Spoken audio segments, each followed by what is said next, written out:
Now let's proceed to working on the implementation side of things, and we will put all our implementation in one file called service.dat, which we already created in the previous episode. So we want to continue creating all the functions, specific functions that we need, then we will connect them or integrate them with our UI or views.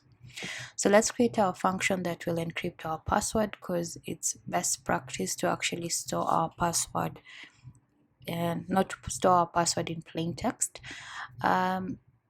Please note there are many ways of actually authenticating, and Serverpod provides different options of user authentications that you can use. But in this case, we're just creating a simple registration process where a user just enters their email address, their username, password, and name. So our encryption, we're going to use the crypto package, which we have installed by running flutter pub add crypto, and then that's what is going to allow us to use a SHA-256, and we'll convert the bytes from the password that we are passing, and that the hash that we receive is the one that we're going to store into the server, into the database. So let's create we already have our function that allows us to sign up a new user.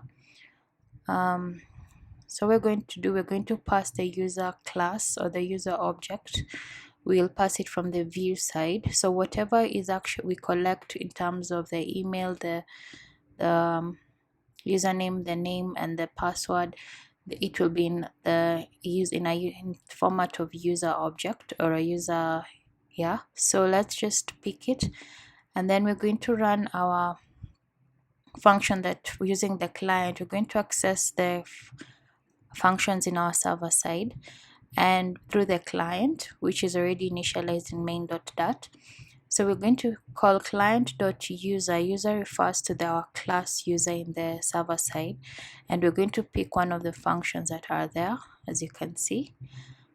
So we're going to just use the function create user and pass the user object, and with that we'll get a return. We'll receive a returned user object that has the ID that has been set for that user.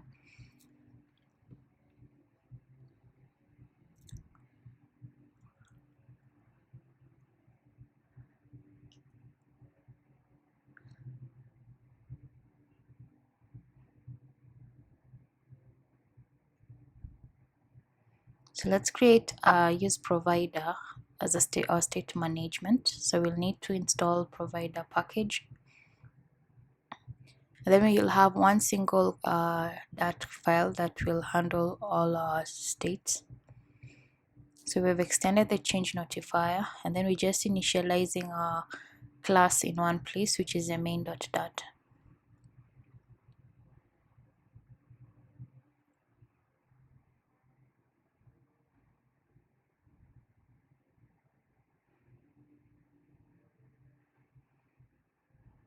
Then we're implementing the regular configurations of using change notifier provider. So we've just passed that in our run app function. Just refreshed our app.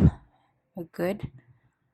Next, we're going to use our Trello to just store whatever is returned from the server side. So we'll need to add some logic into the class.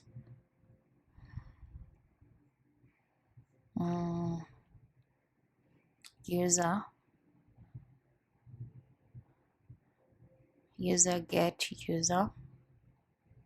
We just create a simple void function of type void called set user, and just set that.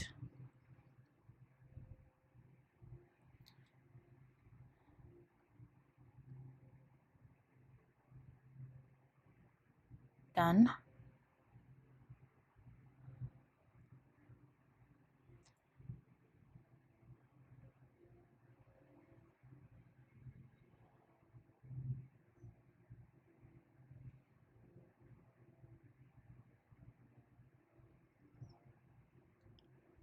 Let's add a widget package called status alert.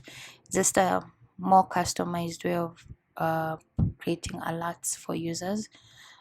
We have used this before in one of our tutorials. So I'm just setting an alert to show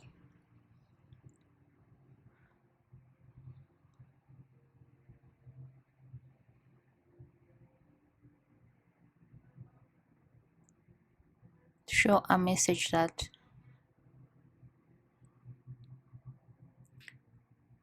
once they have registered or signed up, we tell them log in with your new credentials. Basically, that's what we're doing.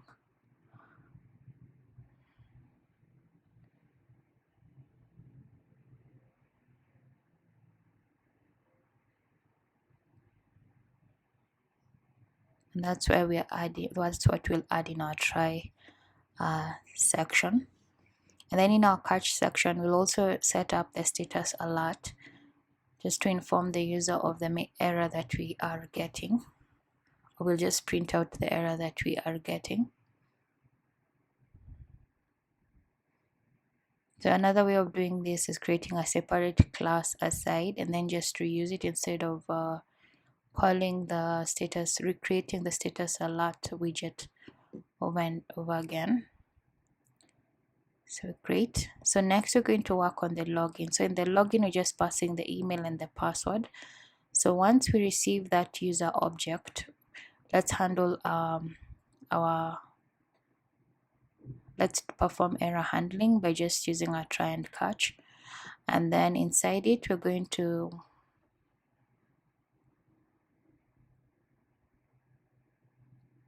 async await client.user.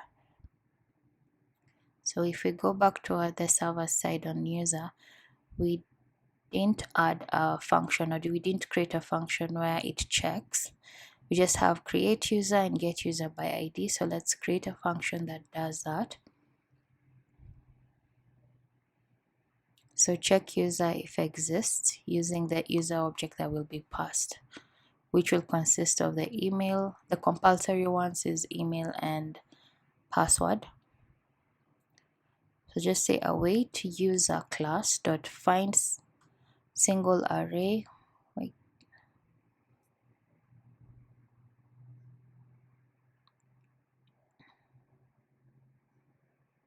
Where u dot email dot equals to existing user dot email and u dot password dot equals existing user dot password. So we're using the AND operator, and then we return the user. So let's just run Serverpod, navigate to the server side and run Serverpod generate so that the client side has the updated code. Going back to the service.dat, if we call our function, then we pass our user object.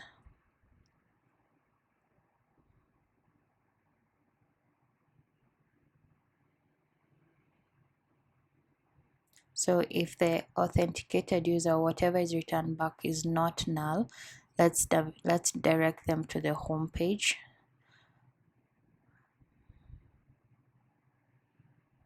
Else we'll just alert a message.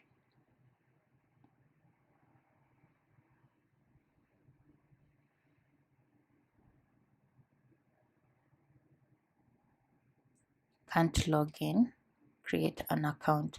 We're just taking an edge case where the reason why they can't log in is because they don't have an account, but we know that there are many reasons why a user may not be able to log in. For example, inserting the wrong password. We're just using that, handling just one edge case. Next, we're going to create a function that creates a workspace. So we're going to request for the name of the workspace, the handle,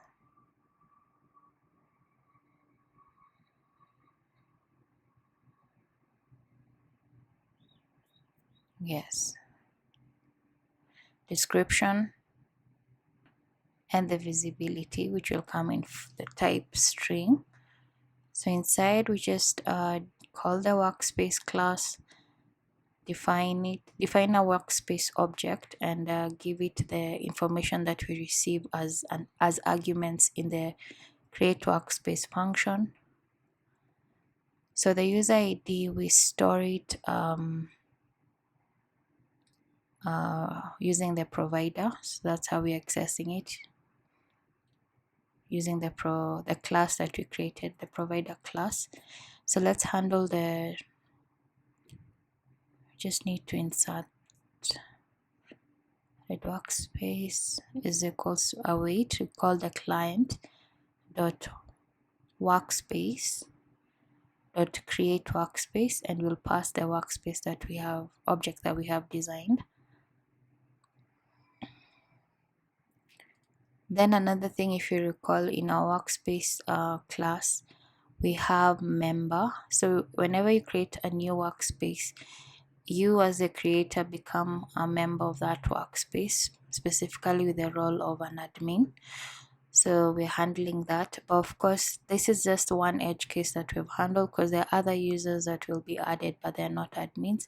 But right now we've just set the role to admin the moment you create, for this case only when creating workspace. So just call this design, copy that.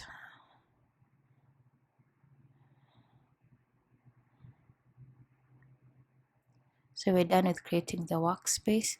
Next, we're going to get workspaces of a specific user using the user ID. So to do so, we'll receive a return of a list of workspace of type workspace. So get workspaces. So we'll define an object where we'll wait, call the client dot workspace dot get workspace by user. Then we'll just pass the user ID that we have stored on state.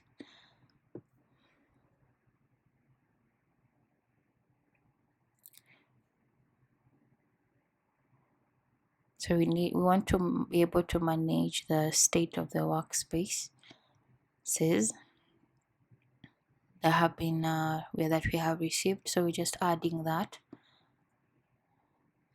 at the point where we'll need to use it within the UI side. And also we have the get. So a function set workspaces is the one that's going to set whatever we have argument we have passed in the function to the workspaces variable that we have. So just doing that, just handling the state of the workspaces we receive.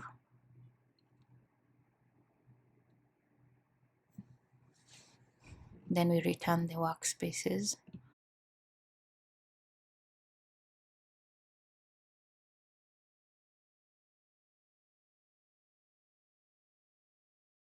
We're going to also create get boards of a specific workspace ID.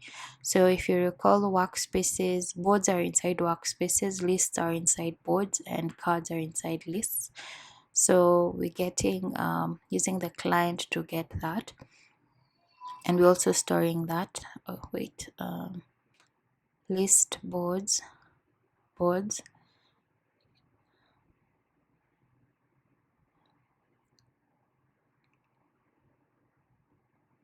So let's set boards. We're adding this, but it might not be necessary to actually put it. At the point where we'll need to remove it, it's just removing a line of code, but we're just setting it for now because we are returning the boards and the workspaces. Let's just work with it like that first. Next, we're going to handle a function that updates the workspace. And all it's going to return is a boolean, whether it's true or false. Client dot workspace dot update. So you find we'll be passing a workspace object. We just change whatever we need to change, then we just pass the workspace object and it will update for us. You don't need the variable there. So next, let's get user by ID. So we're creating all possible functions that we may need, and then now we're going to integrate with the view side. Get user by ID, int user ID, async. So the user object will be equal to client.user.getUserById, and we pass the user ID that we need. Next,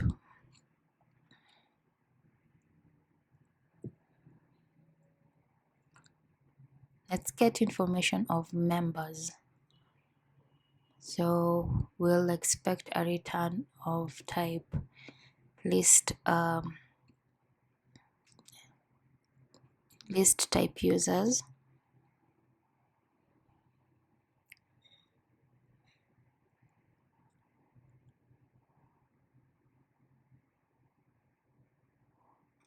So we'll pass the list of members in a specific workspace, and we want it to return the user information of each member.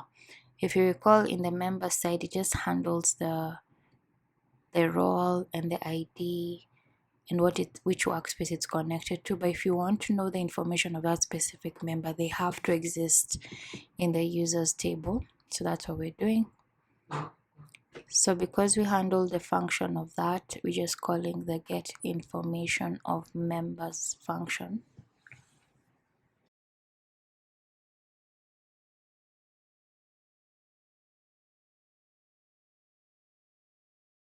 Let's create a function that will remove a member from our workspace. We just need to call delete member. It will do that. So you find that if the more detailed you are in the server side in terms of logic, the easier it is on this other side, because we're just calling methods of specific class. Next, let's handle a function that will update offline status. So we just pass the board object, and the board object will have now, we'll design it on the view side, and it will hold the data that we have actually set.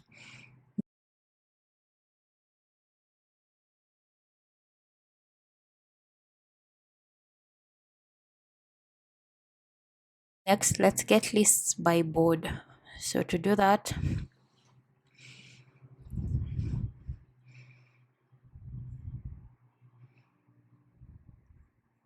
let's define the function.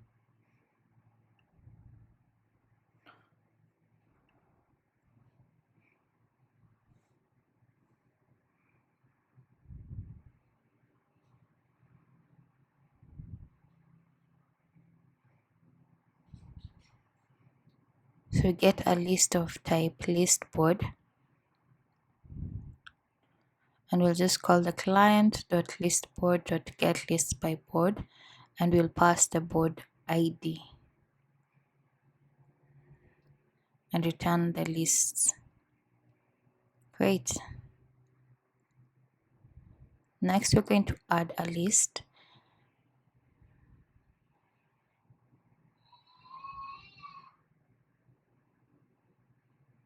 So all we have to do is pass our list object, and then we just call the create list method and pass the object.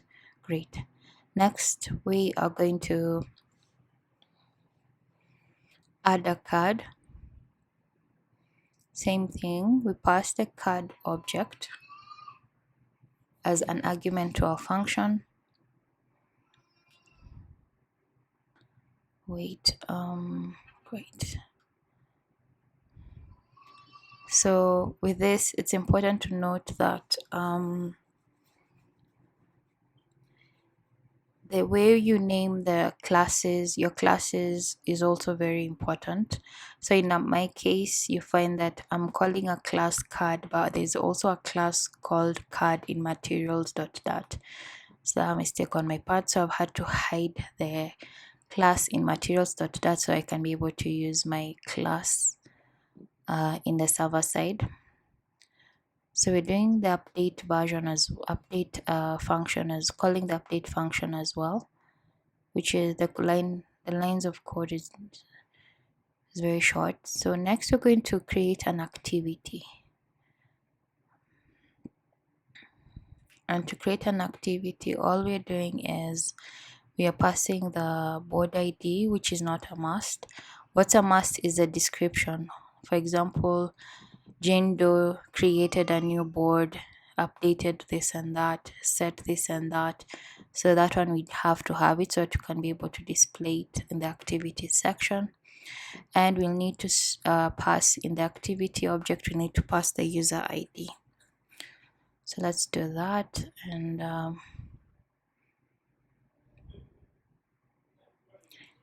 On the date created, we'll use date time to actually get the current or the present time.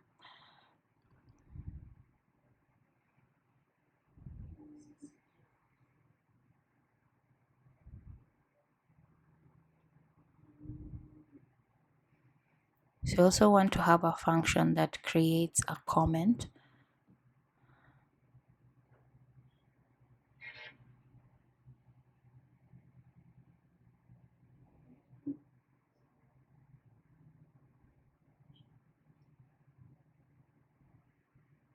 And all we have to do is call the comment class and the function create comment.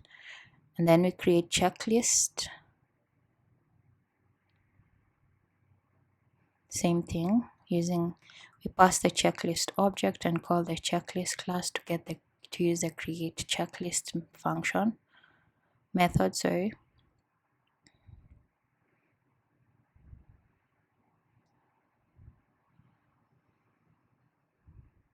Great. So we have added almost all or the most common majority of the functions that we're going to use in the view side. So now, and there's no error, so now let's start implementing or adding the logic or integrating the UI with the logic side.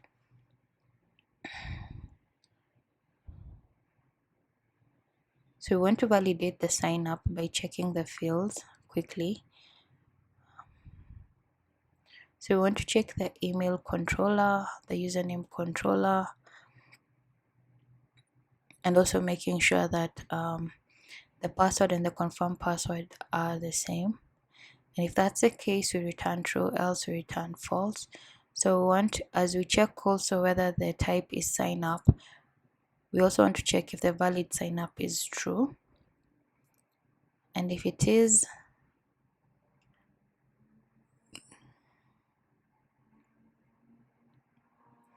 let's inherit our mixin class, which is service, and now call our function create sign up here,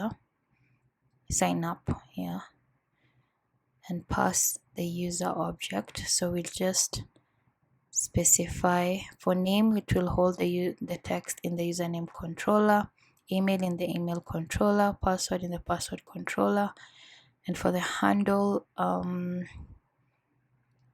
is this taking the username that that has been inserted and replacing the spaces and setting it into lowercase. Let's see. We also have to pass the encrypted version of the password, so we're using the encrypt password function.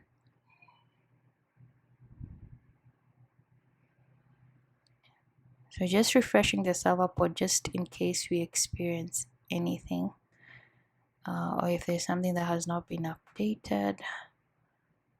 So currently it's empty, the table. Let's try and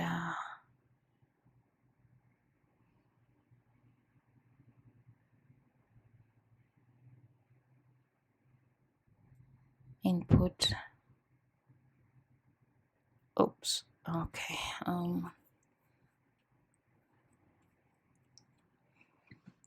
Oh, we didn't run the that bin main.dat. Let's do that. And try again.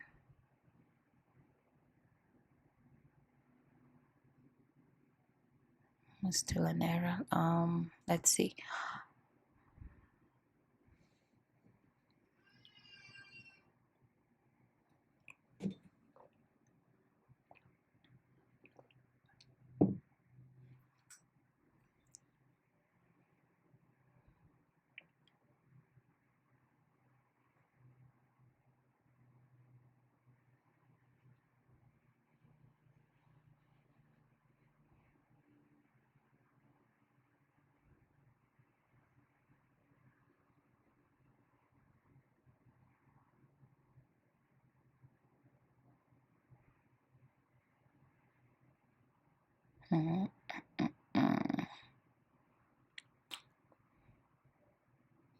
Just remove the handle because it's saying it's not seeing it in the table.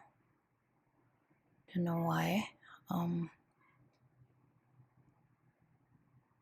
Since it's not in the table, we're just going to remove it on the code side and just remove it as in the object that we have created. Let's try again and see.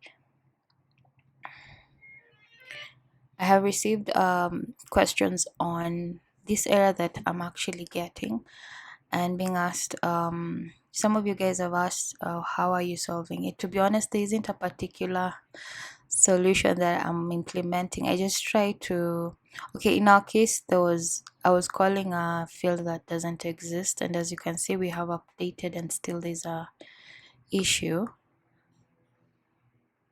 But whenever I get this specific error, I tend to try and restart Serverpod again. Whenever it's status, I haven't found a specific solution or how to go around it. Other than if it's in the case where there's a collision of fields. I haven't found a way or a workaround of what is a specific problem. So what I'm just doing is just running Serverpod generate, and we have found I just changed the class, the table to Trello user. But now I need to go to every YAML file wherever there was user and change to Trello user.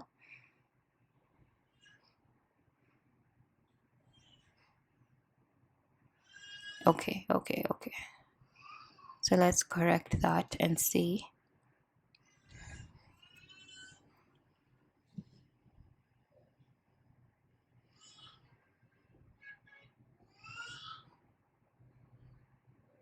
Let's restart the Docker and run the main.dat file.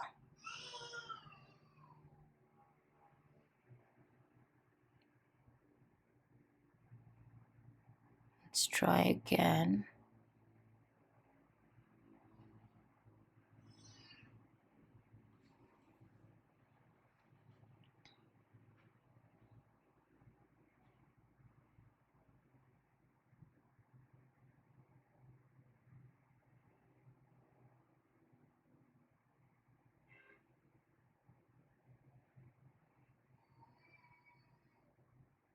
Status code 500.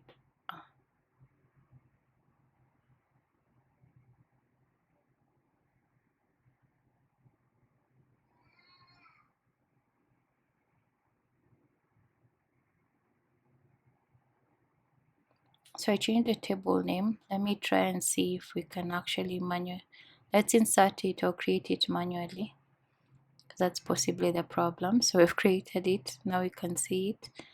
I'm assuming using defining a table name as user is the terminology is preserved or something. I don't know why I have a hard time using user as the name of the table. Probably so. So let's try and see if using Trello user will help.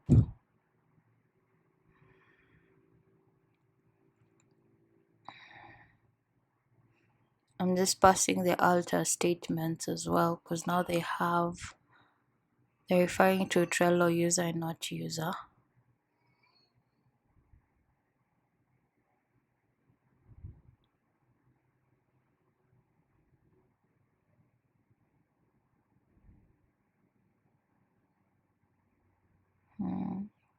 So running all those statements, let's see if we'll get lucky. I'll sign up with, okay.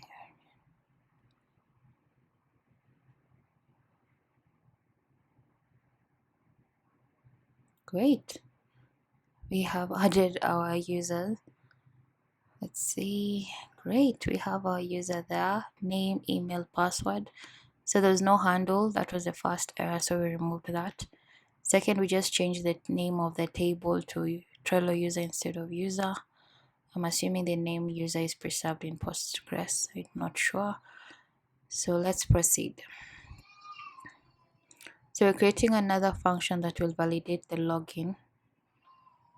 So we're just checking if the user has inserted. The many ways to do this. I'm just creating a simple way of doing it. I recommend using the validate attribute in text field. Let's proceed to checking else if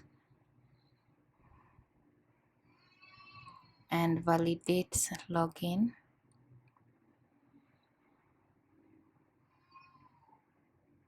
We just call the login function and pass our user object, which will be, we don't need the name. Let's we don't need the name. Let's go back to the server side. On our user .yum, let's set it as nullable so we don't have to pass it. Serverpod generate so that our client gets the latest code.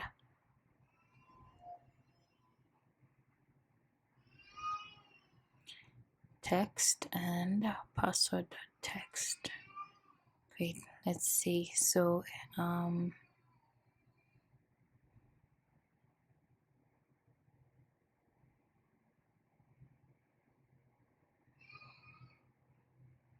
let's try and log in.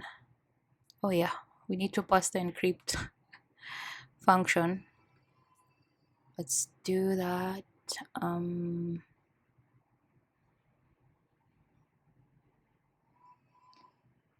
So that our credentials are correct. Great. Now we are in. So let's try again with the wrong credentials and see. Yep, can't log in. So it's working. So let's write one, and now let's work on the inside part. So first thing will be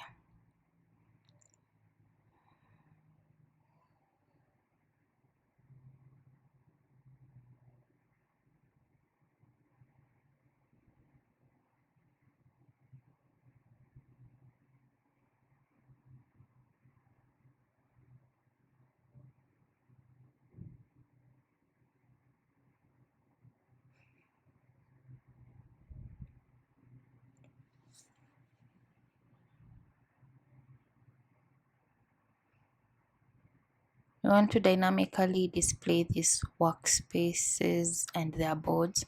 So we'll create a specific function called build workspaces and boards that will return a list of type widget.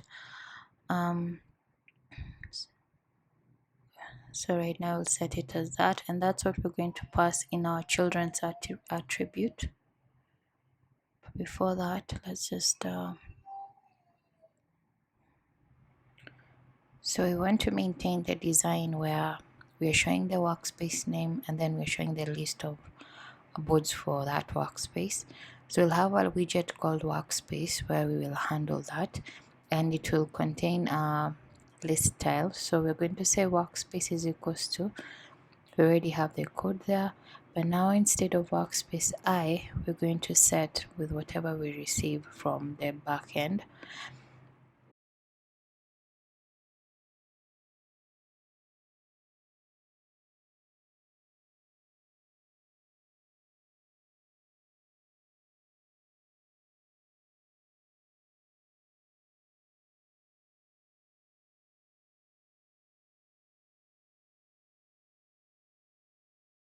Next, we're going to now add. We had two a list widget, so we're adding that widget for workspace, and then now we design or we loop through for the list of boards that specific workspace has. So to do that, we're just using the power of the future builder.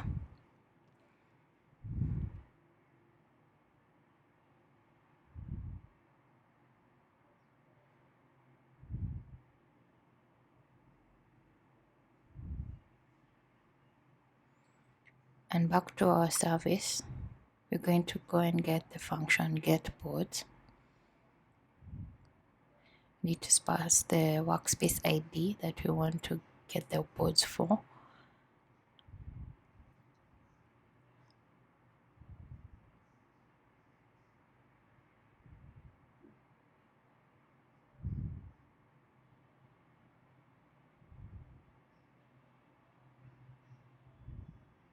So if it has data, we're going to define a variable of list type board and get the snapshot.data.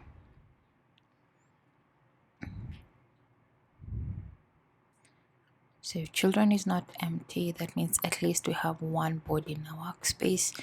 We're going to return a column, and the children, we're going to create another function that will generate we'll build a widget, a boards widget, or widgets that will iterate through, and we'll create widgets that are showing the boards that are in that specific workspace. So we're just creating a for loop and using the board list that we're getting, which is children. We're going to design it with the list style above, which we're pasting here. So we're going to have a list of list styles, each holding a board name.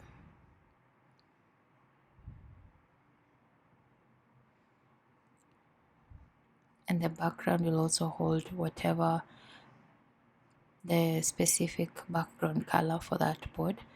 So just calling that function and passing children.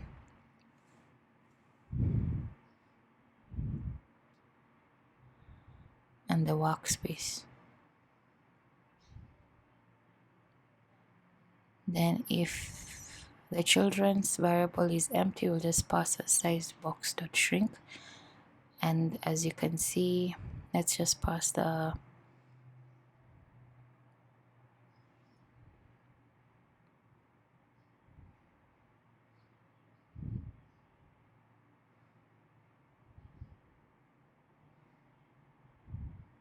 we want our widget class to respond to state. That's why we're using future builder. So let's just handle that. Get workspaces. Wait, yep. Workspaces. And it's from that information, from that list, that's where we're going to generate the boards for each workspace. So we're doing the same thing where we're checking if the snapshot has data.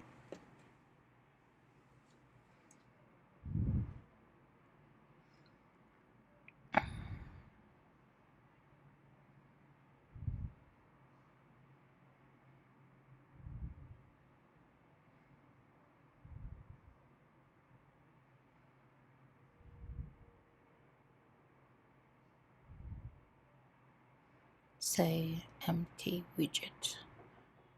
Yeah, so, but that's a package that we need to install. So let's do that.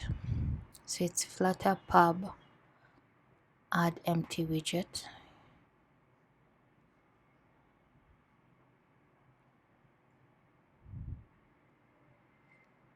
Then we're going to use it. So if there's no workspace or available, you'll get to see that, as you can see in our screen. We haven't created any workspace, so our screen is responding accordingly. Let's just format the title and the subtitle.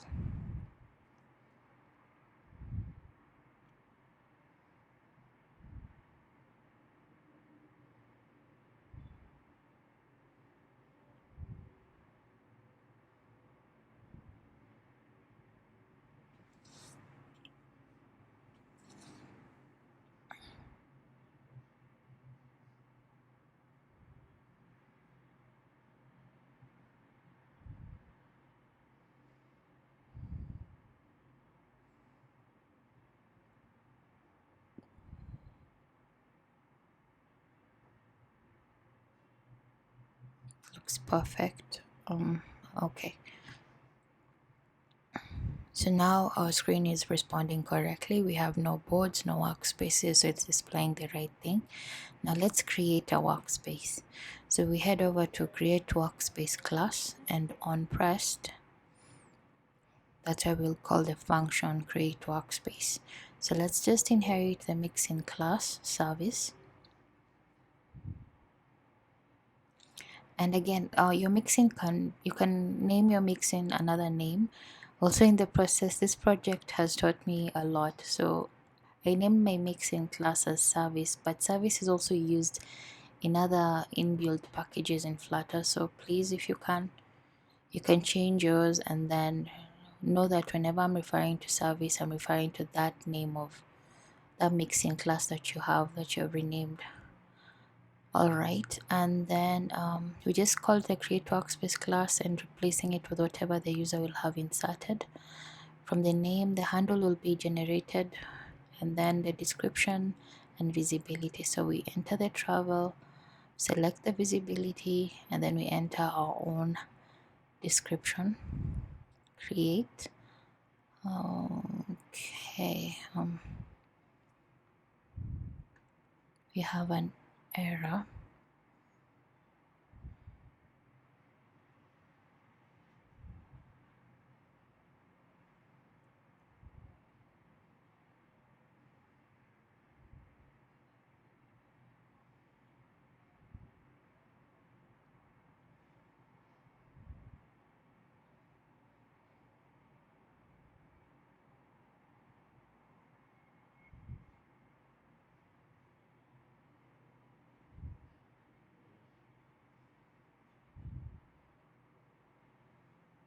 Late initialization error.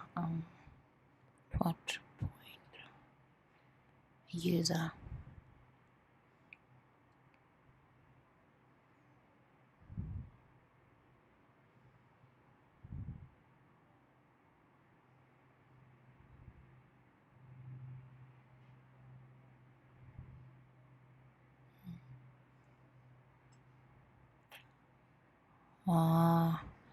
I set the state of the information of the user in the wrong function. Instead of sign up, we were supposed to do it in login.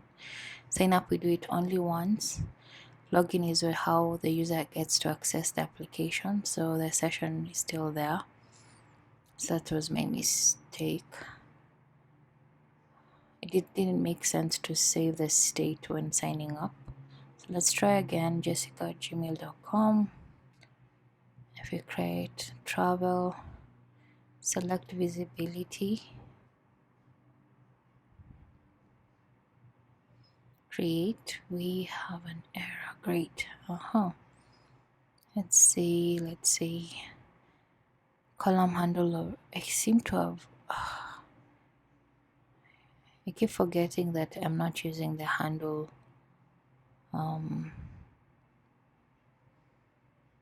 I'm not using the handle field. Let's try again and see. Serverpod generate.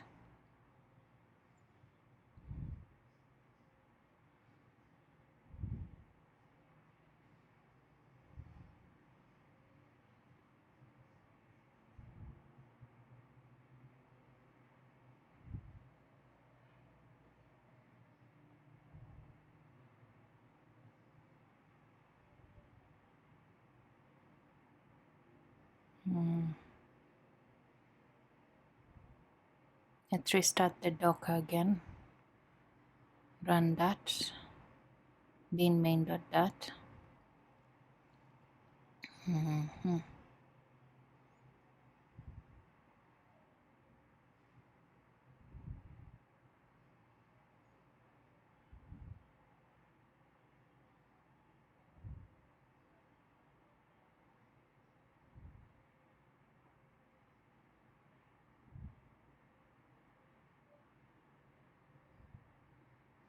Now we can't log in. Okay.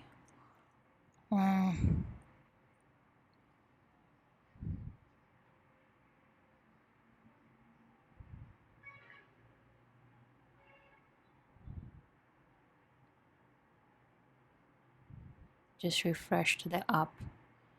I haven't changed anything in the code. Now we are in.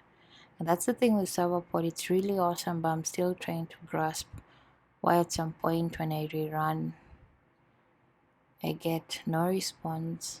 It's in a learning phase. Great. So we've created our first workspace. Actually, I've created another one, school, and they are being displayed successfully in the home screen. Let's create another one. Awesome. Now the next thing is to create a board. So let's call the specific function from the service dot dot.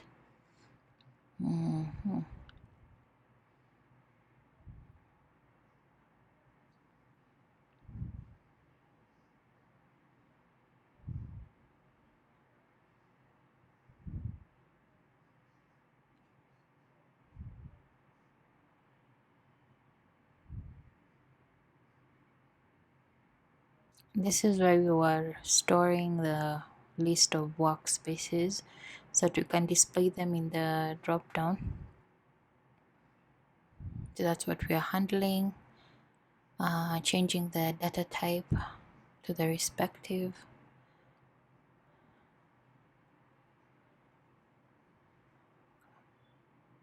Great. So we get to see. I'm just refreshing.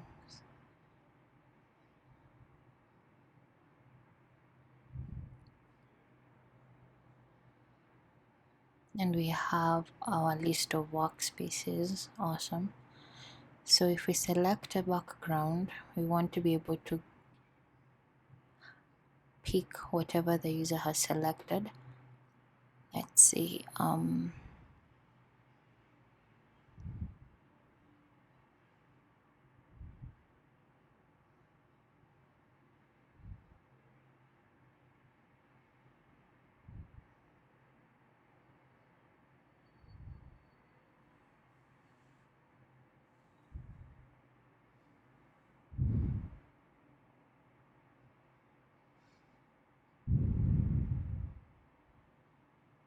Selected background.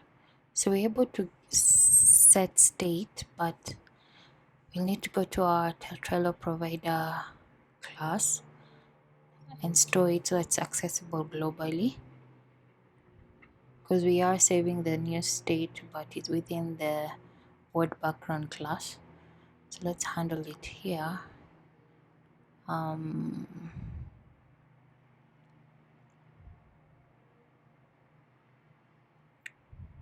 And then we create a function.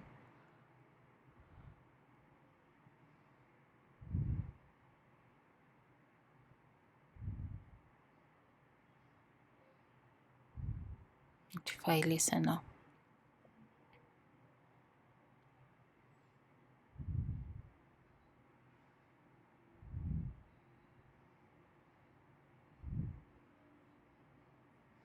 So we're going to use Trello. No, wait.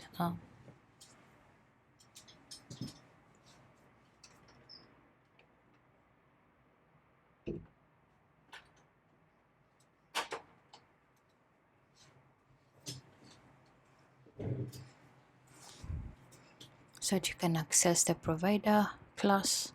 So Trello.selected background. Wait,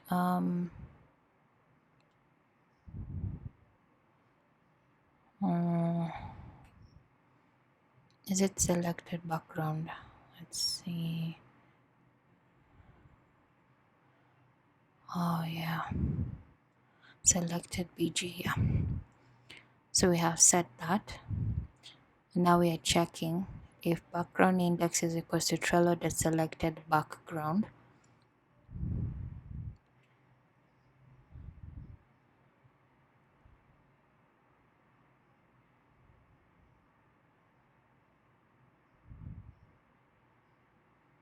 Okay, so that's working. Let's see. Let's handle it on the create board side.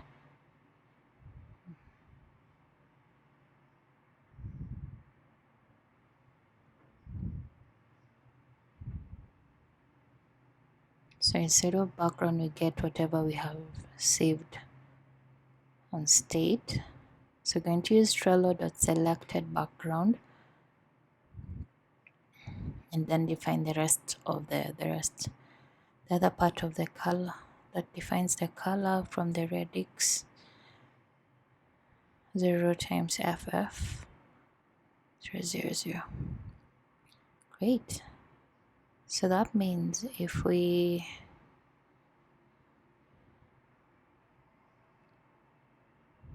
let's see,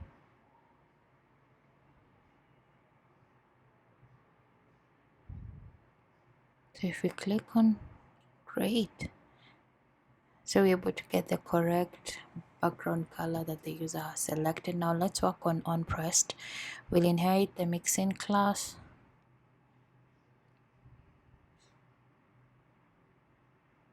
Let's proceed to create board.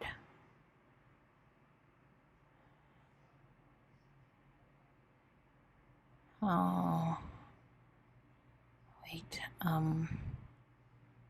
we seem not to, we created the workspace but we didn't create a board. Wow. Okay, let's add that here, create board. So let's create a function for that.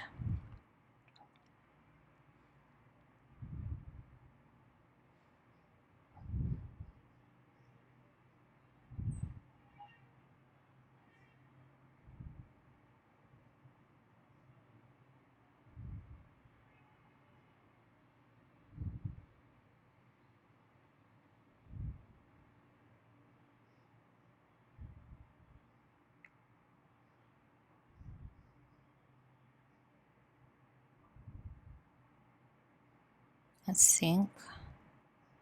We just share the status alert mounted home.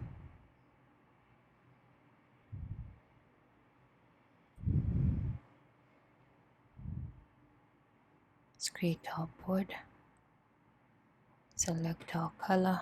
Great. Enter the board name. Wait.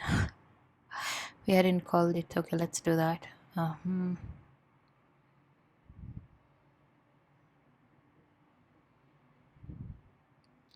we don't have the workspace ID of this, of the selected one. Yeah. Dot ID.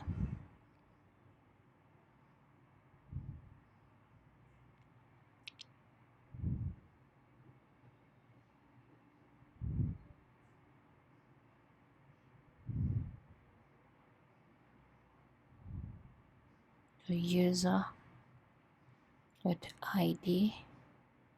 The name will be name controller dot text. Visibility.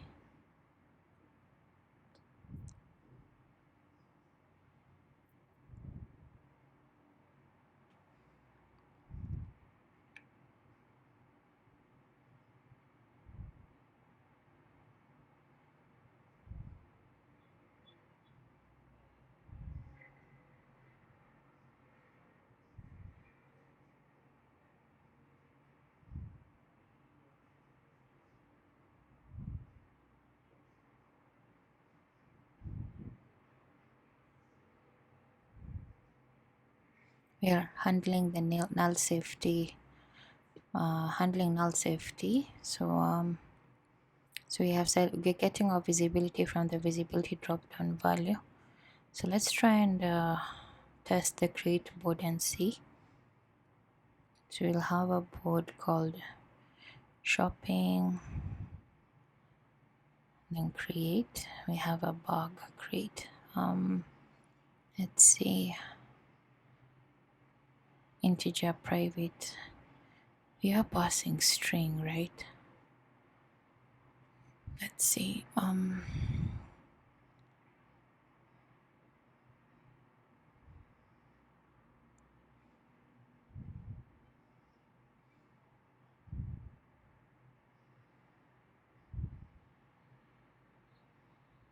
Then why integer? What is it saying?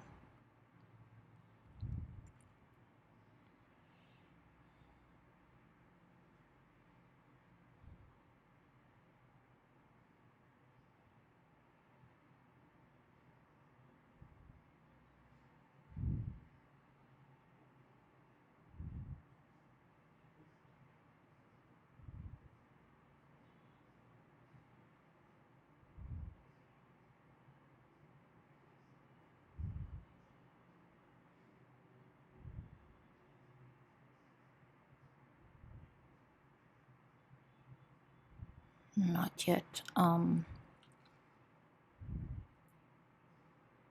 handle that. Let me try and change visibility to integer and just see what I'll get in PSQL file. So it changes visibility integer.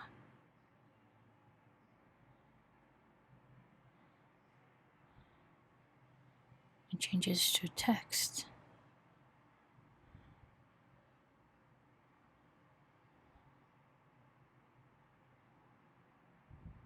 Let me try and recreate that. Great, so we're able to see it.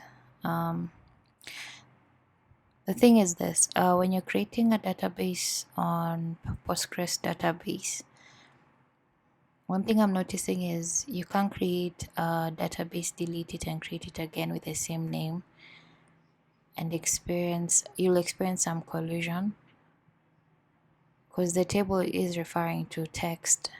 We're being told integer, but now as you can see, we're able to create 3 boards in 3 different workspaces, which is great. So no change of code. I just tried to refresh the database again to pick the right thing. As I said again, that's the only part I'm having a difficulty in explaining, is why there's this common status code error where you don't know what you're supposed to do. You just try and refresh, run that bin main.dat, run the docker again. So hopefully we get a grasp of that at some point. So just working on the search feature. So the search delegate class, we already have our custom class. So what we're doing is just replacing the data types. That's all we're doing.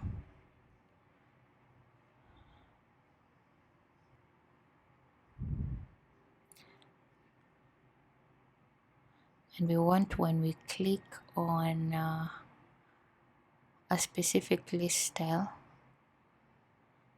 it directs us to the board class. You'll get to see that. And for us to navigate to the board class, we will have to pass the workspace of that specific board screen, exactly. Board. So for this board, we need to set its arguments because it's expecting some props.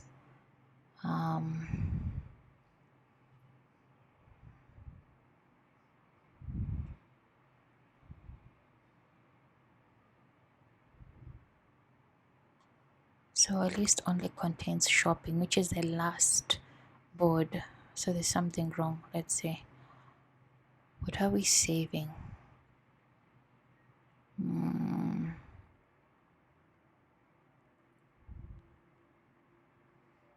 we get boards,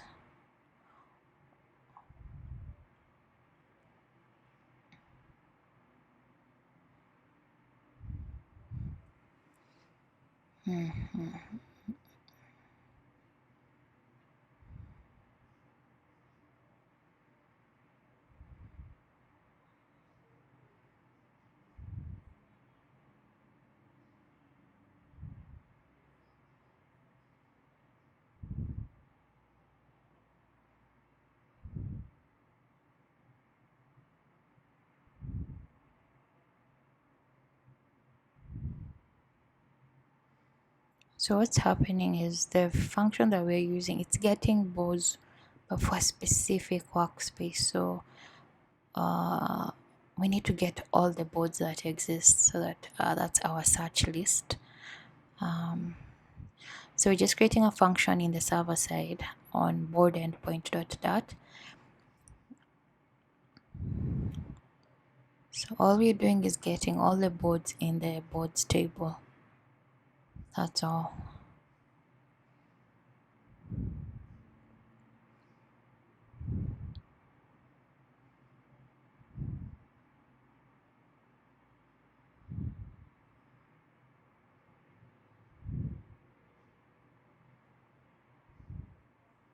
better yet, we're getting where, depending on the name that has been passed, I think that's better.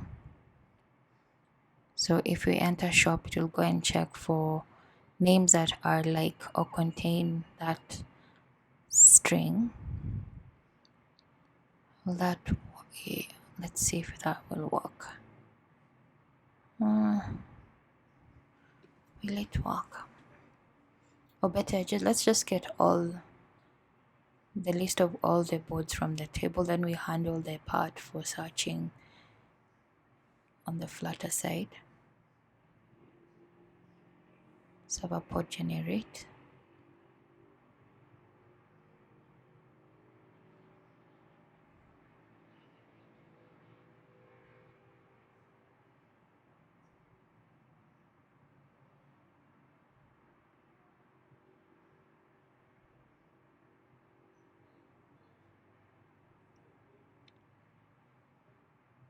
So we're looking for a place where we're going to call this function that will return all the boards in the boards table.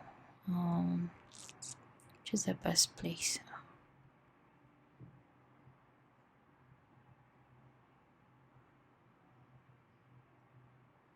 Get all boards. Where do we put this function? Let's see. Nope. Let's just testing the waters. Let's see.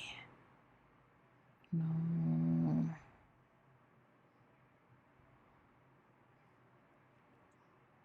I think that's better. Yep. List of return a list of boards, type board.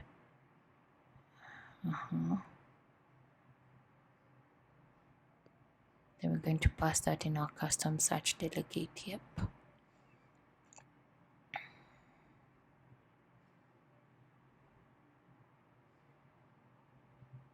Yep. Let's try. So if wait, let's try.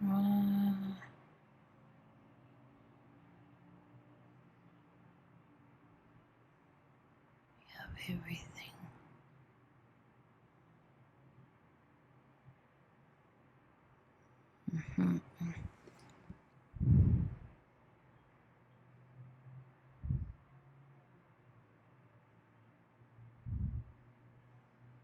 Let's look at the server side. I think it's our line of code. So let's just use ID and get all the boards where ID is greater than 0. Let's run serverpod generate. If we try and log in again, wait, before that, just need to make sure instead of calling,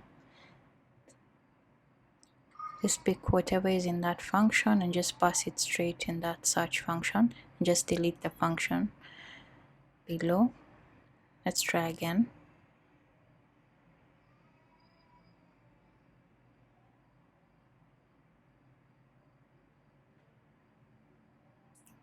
If we try and search,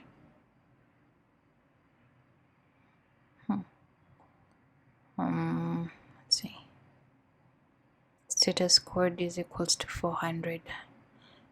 Let's try and rerun the docker and then run that bin main.dat. Now we can try and, as you can see, we're able to search through our boards. And for the status code 400, as you can see, when I find it, I try and just restart because I'm not changing any code. I hope if you have any suggestions on how to solve it or what could be causing it, please share down below. Alright, so next thing is just finishing up on the custom search.dat.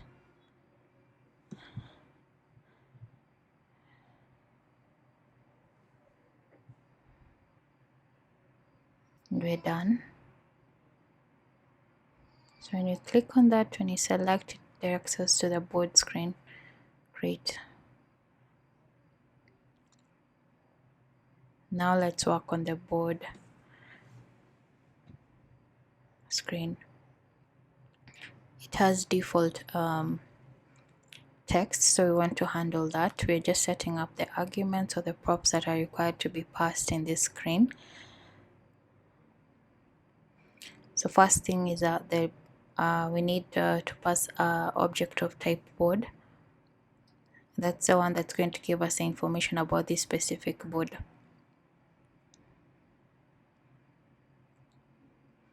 So we just have an error because we need to refresh the screen. Now we're passing a few props. So we're just setting the text or where it should be board name. We're just picking the name from the board object.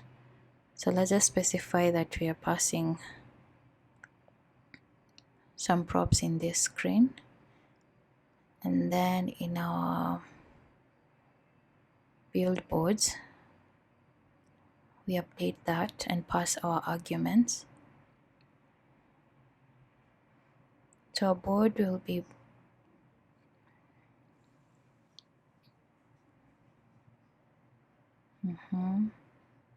like BRD, small j. Then our workspace, we just want the name of the workspace that the board is in.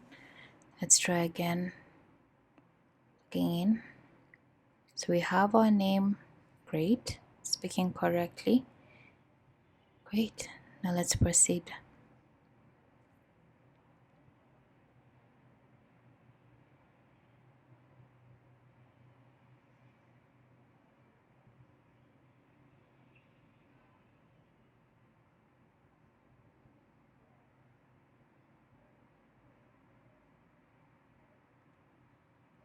So we're just handling our back button. To do that, you can use wheel scope to do that. So we have list. Let's handle where we're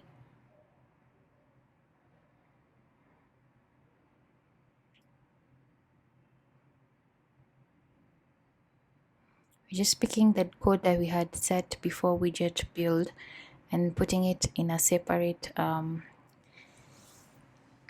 function, and we're calling it load board view.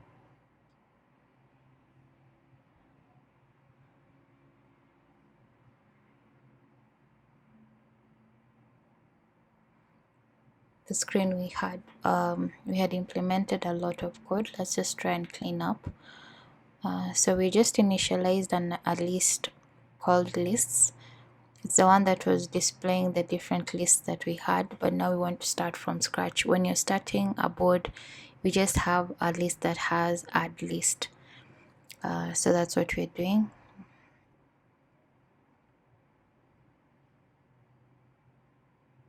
So we just removed all the default text that we had implemented.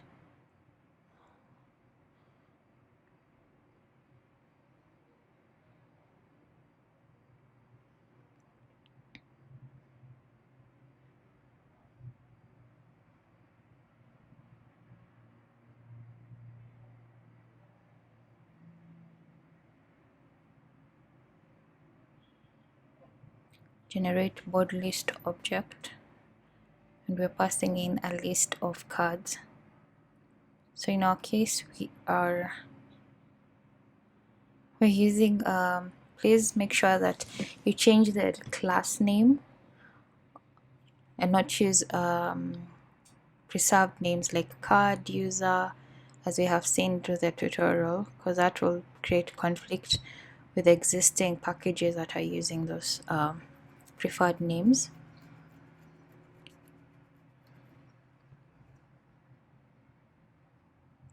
So we're just handling the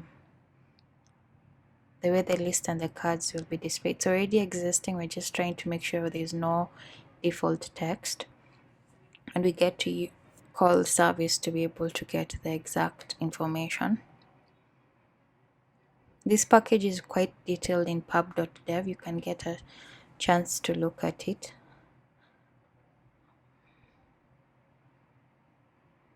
Just reusing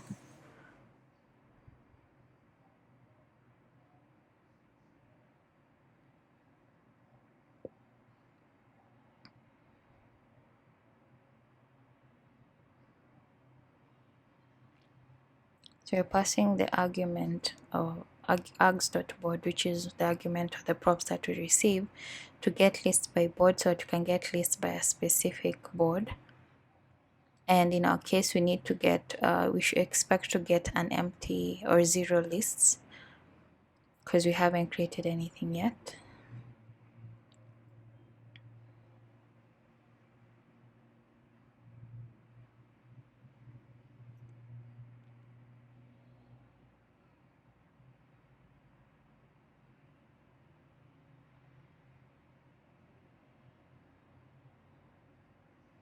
And instead of passing the arguments, you can also use the Trello provider to be able to store that. I'm just using it within the same class, so I didn't see the sense of storing it. As you can see, I'm passing it through different methods, through different functions.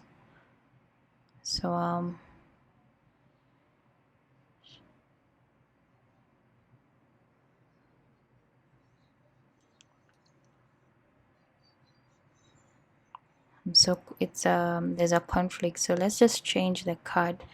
Let's change the class name to card list, because we need the card widget in the board screen, so that's why we're changing. And then we have to change through the rest of the places where we have used the card class, which is now the card list. And then run serverpod generate.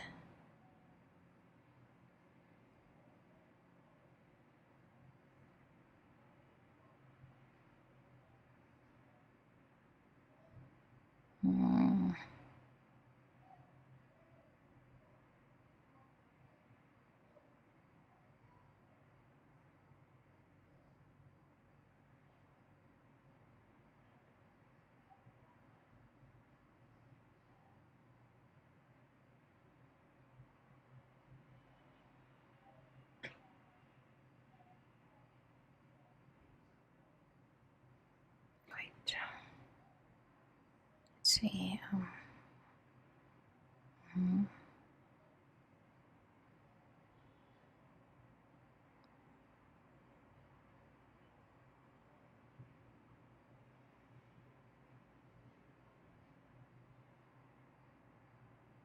So just setting of future builder.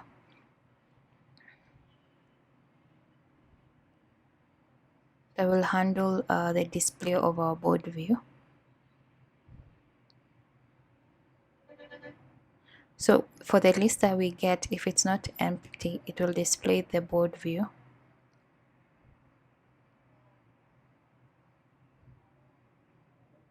Just checking.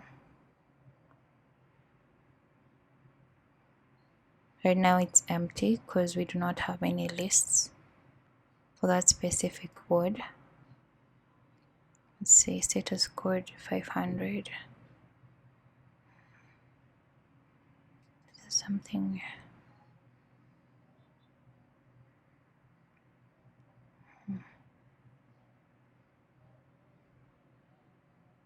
Great. So what we want is, if there are no lists in a board, we display the widget that we created where we ask for the list name. So that's what we have handled inside. We had this as the last, or one of the last lists when we had default text, but now we want to handle it where we get to display it. It will also display it when they are lists, but it will be at the far end. So just calling the add list function in the server service class, specifying the board ID and the name. Let's try and insert our first list. Okay, there's an issue.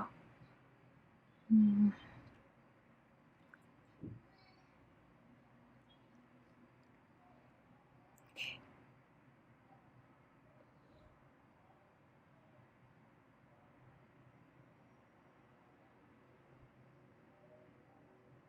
Let's just try again and see. Oh, we can't even see the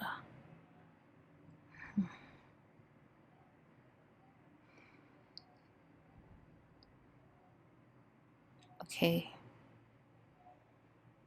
we have seen it. Let's try again. So we're able to add our lists, a list in the for a specific board. Let's handle we want to store or save the state of the list of lists that we're getting.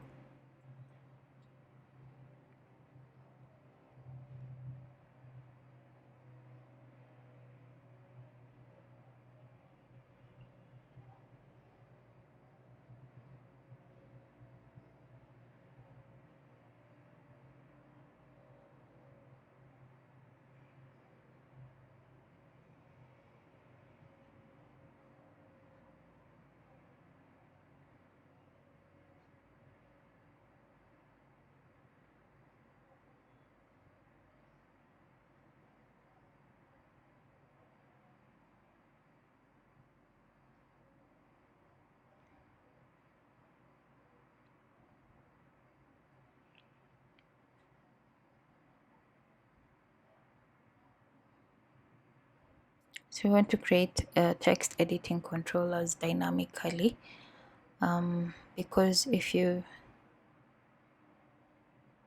get to see, we'll be creating lists, and in every list we'll have an option where you're able to add a card in each list, so they can't share the same text editing controller.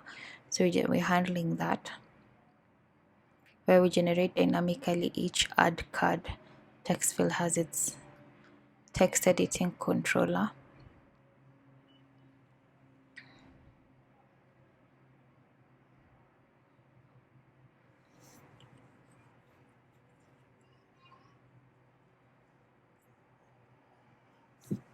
And also in the part of show card, we're being able to handle that. We want to handle it dynamically because they can't share.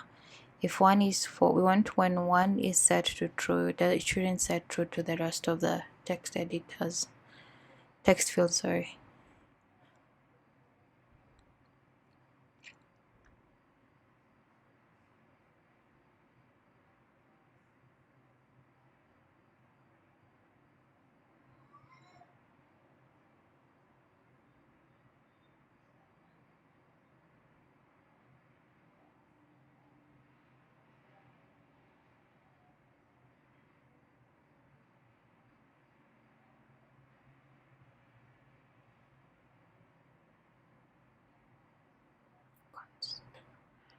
Yep.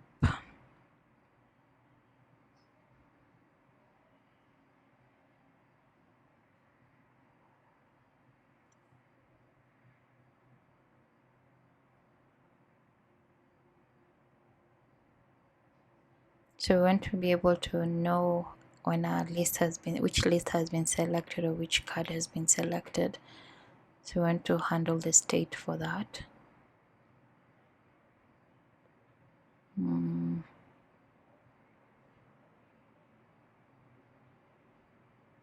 So when we call get list by board, we want to be able to save the state of the list of boards that we get.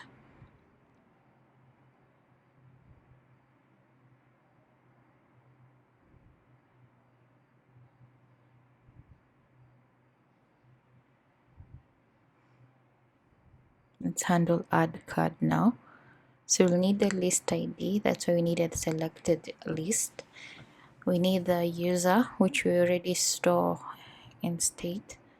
Then we need the name of the card. It's the text editing controller selected list dot text.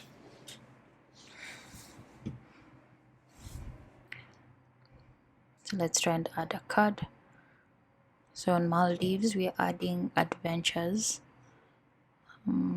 Great. So we've been able to add a card in the database.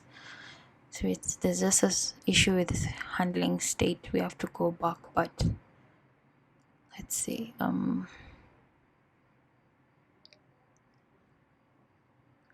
We make sure that let's try again. Assignment, calculations. Great. Been able to handle that. So we're able to see the cards that we are adding in a specific list.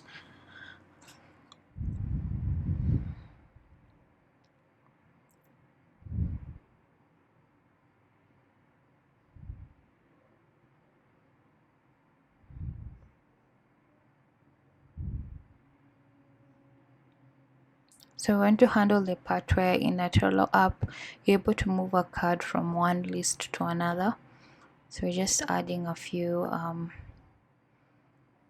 handling a few methods where we're able to remove from one old index to the new list index.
So we want to update the card to where it will be positioned if we decide to drop it to a different list. So we have our function ready, which will require the list ID, the user ID, and the name.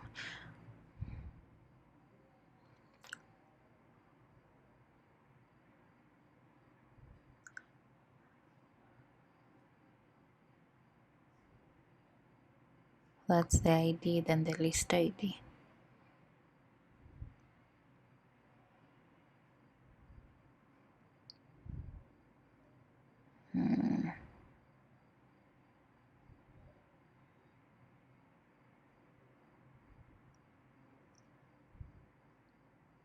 Let's create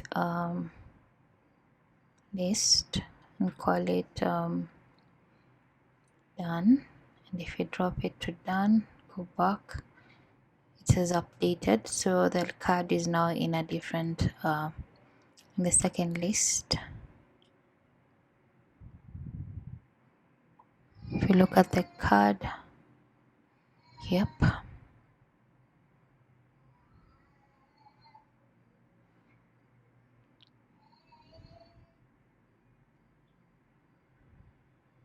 great.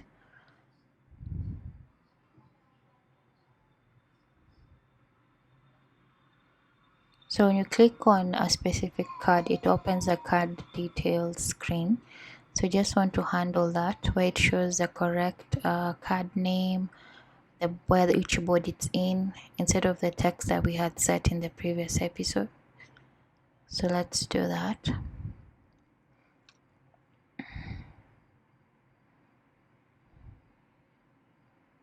So you've set the arguments that we expect. So you just need to head over to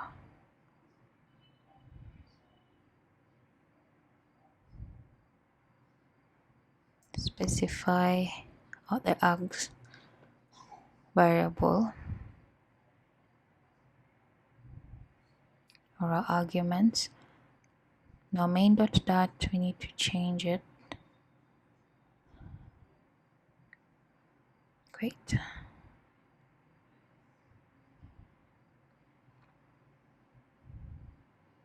Now board, where we had called card details, we specify the arguments that or the props that we need to be passed to that screen, starting with the card.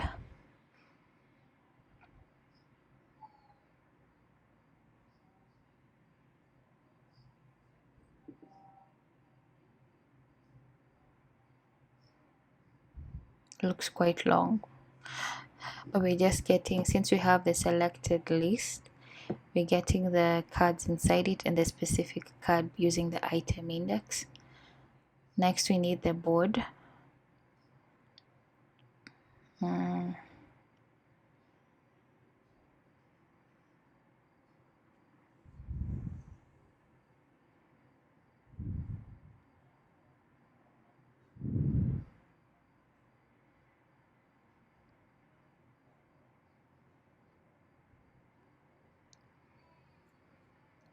Okay, this one stores the list of boards. We want a specific one that we get into.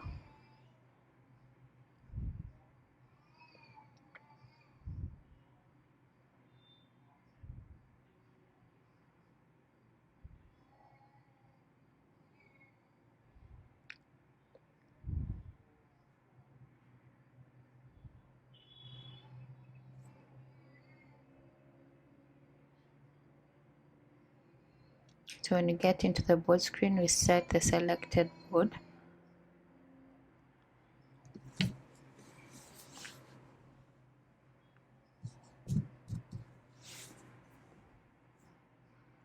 So that we can pick it at the point of navigating to the card details, and then for the list we'll get it using the list board selected list. So let's just refresh to make sure that the changes have been picked. So if we valid value range, see.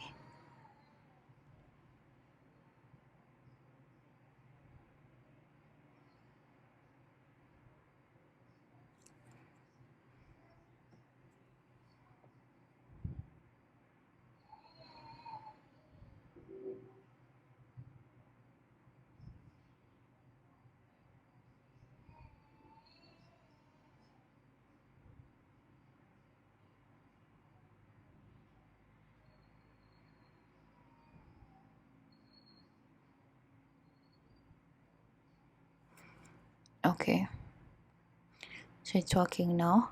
Let's head over to the card detail and now start setting up the default text that we had put to whatever is passed as props. So we have the board name. Instead of board 1, we'll have the specific board. Instead of list 1, we'll have the specific list. Great. Then we have the card, name of the specific card. Great. Great. All right, let's proceed. So another thing would be create activity. So as you can see that below we have the activity. We want to be able to store it for us to be able to display it, right? So we need to go to the different functions in the service.dat and call the create activity function that we created. So the point of add list, we're just calling the create activity after running its own function and passing the description. This user has added a new list, this list name. And also in the part for adding card, we're just saying this user has added a new card so that you can log these activities that are being done. So just doing it within the service.dat. Also for update,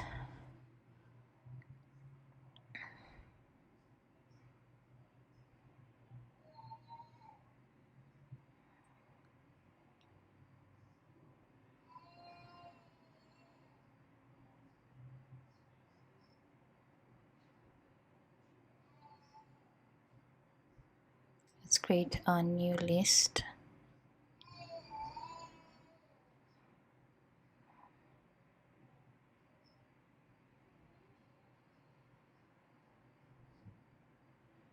We have an issue.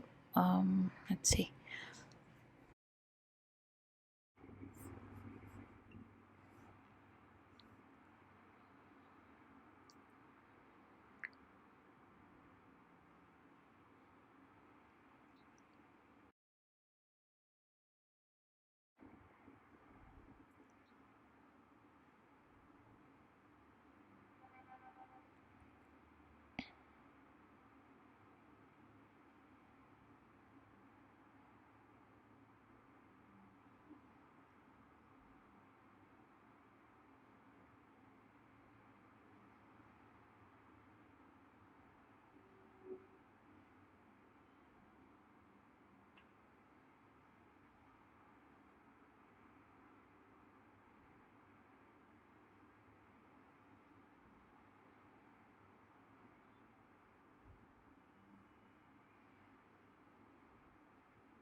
So we want to create a function that gets activities of a specific card.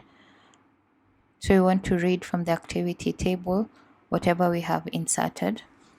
So we're going back to our activity endpoint and just creating that because we only created the for inserting. So we'll have our function called get activities, and we're going to use the specific to, we're going to get the activities for a specific card.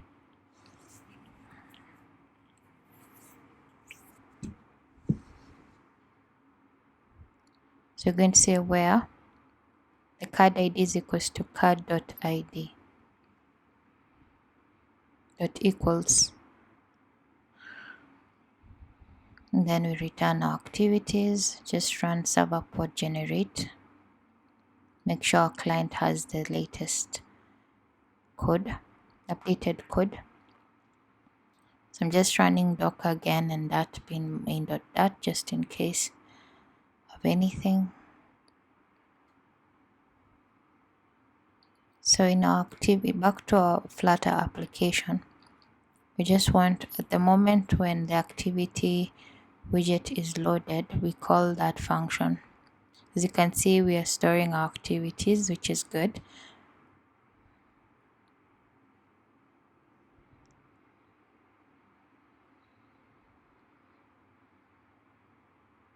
So let's define our function.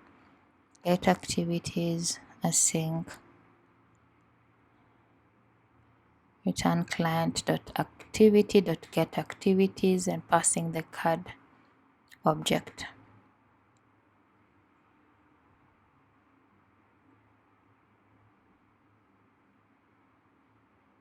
So at the point of loading the activity widget, we want it to run that function.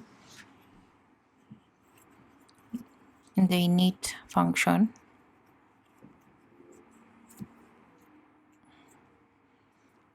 we are passing our props, and the props will be a card list object, which will pass it here.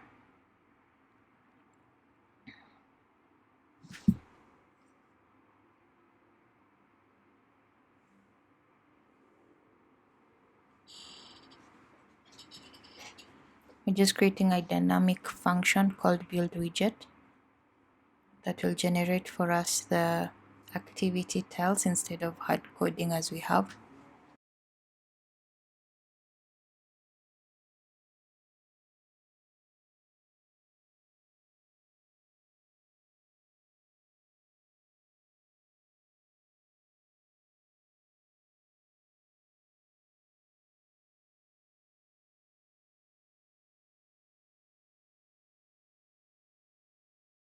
And then we'll pass the activities that we'll receive from the function. So we'll create a for loop for that.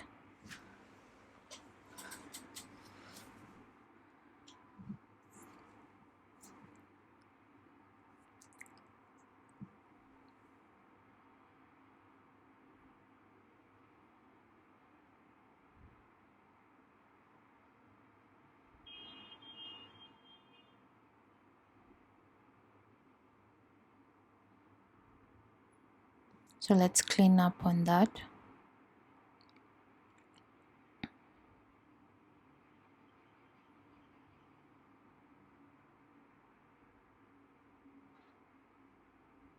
Okay, so let's just change the class, our class name, instead of calling it activity, because we've already defined a class called activity in the server side.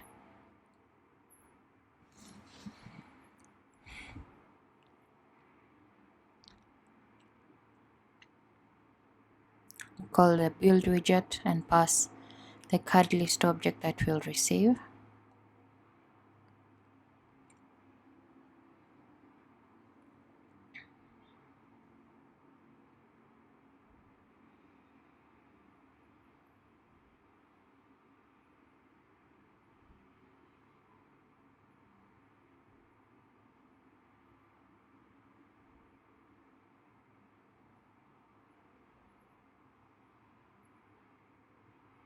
So what we want to pass is list of type widget and not list of type activity.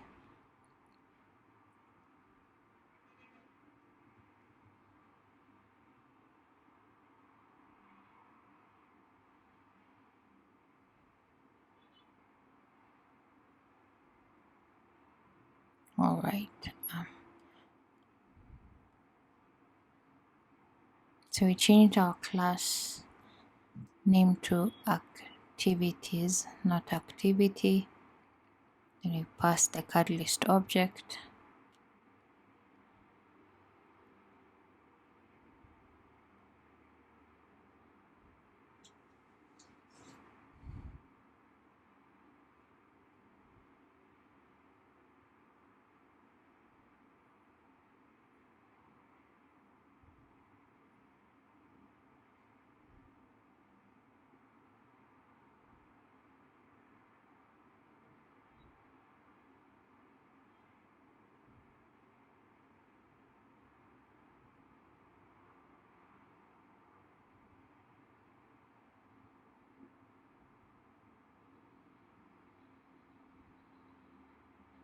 Let's just see if we can pull our activities.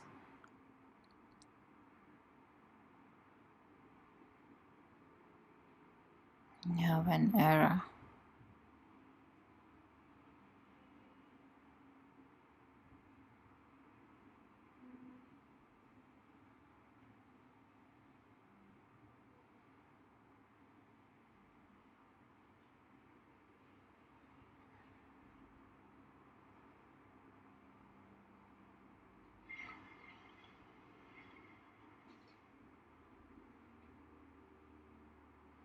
Let's use a future builder to build our activity list.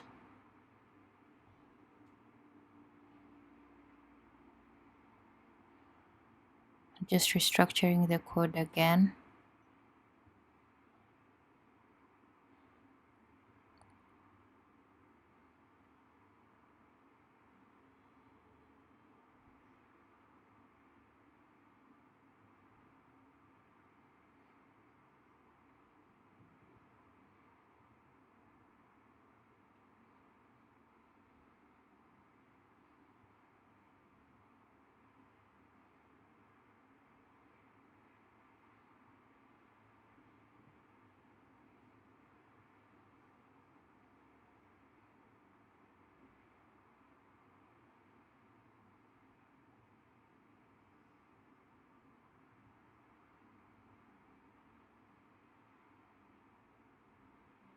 Build widget.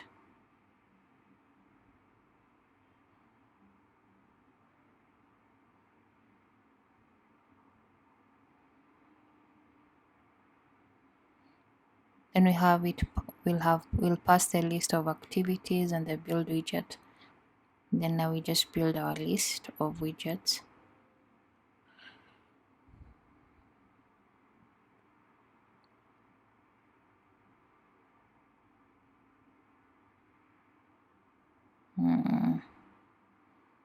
See.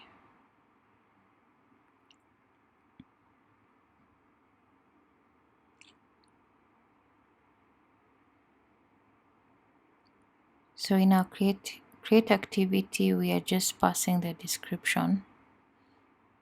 So we need to pass the card ID.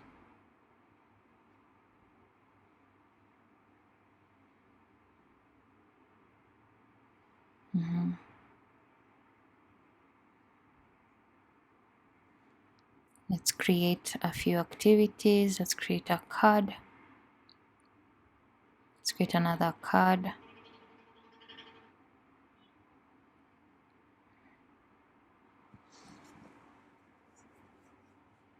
So we have our cards activities displayed.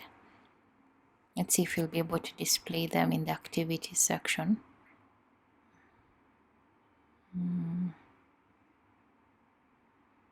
It's okay.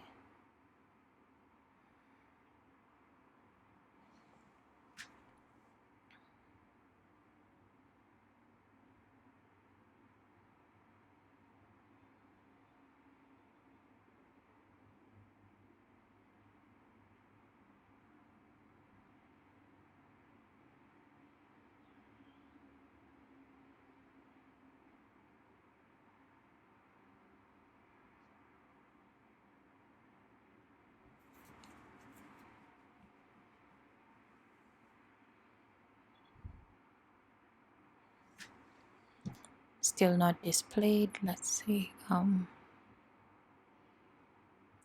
when we add a card, we call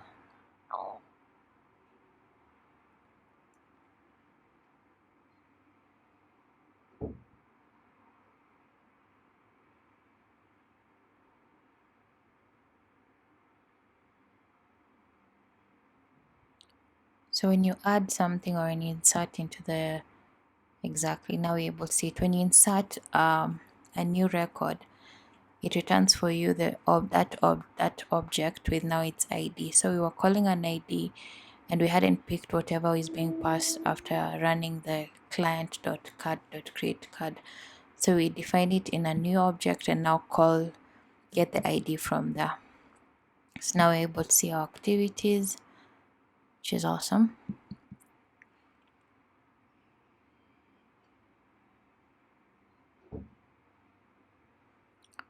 So we also defined a checklist class.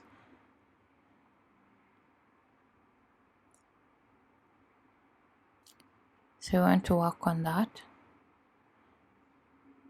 When you click on add checklist in the Trello app, it opens up another list style below the start date showing checklist.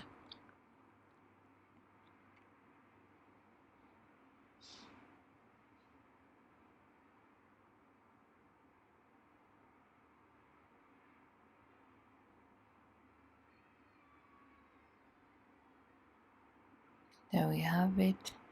And now it should be visible only when we click on add checklist at the top.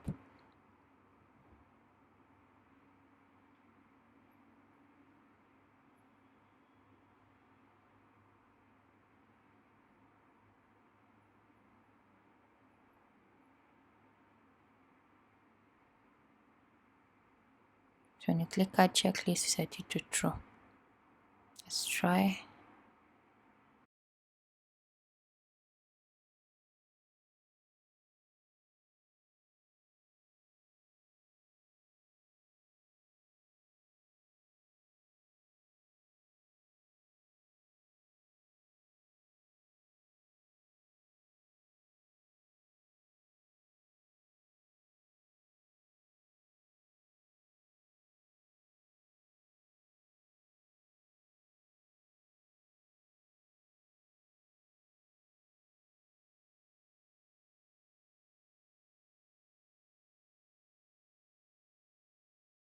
So we are updating the app bar.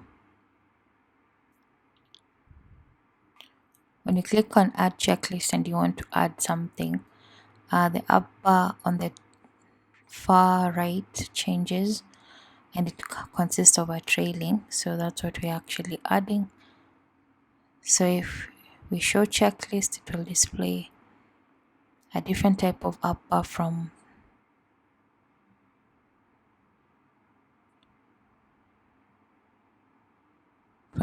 when displaying just the card details. So the text will change to new item and we'll have a trailing. That trailing will be the one when we click, it will add a checklist into our table.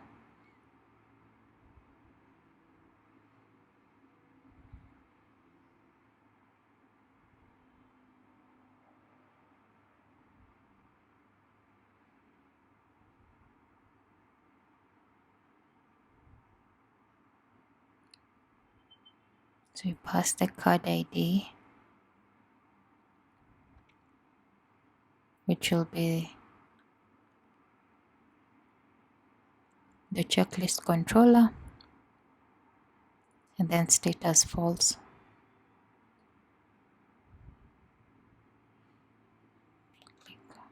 Roam around, we say check. So if we check on our checklist table, there it is. We've been able to add our checklist for a specific card. I want to display it.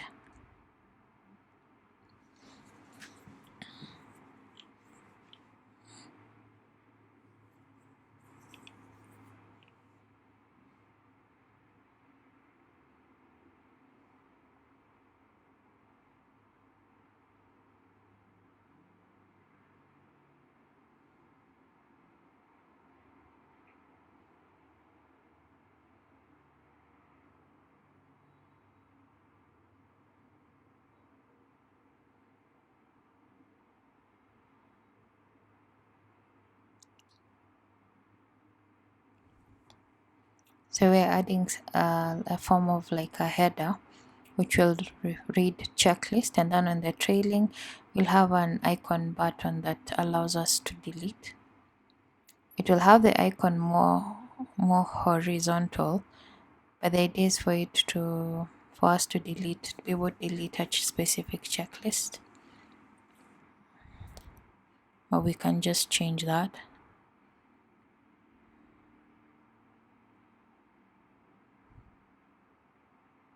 So we want, when you create a list, we clear our controller.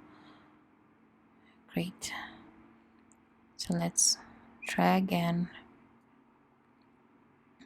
Meet people, check.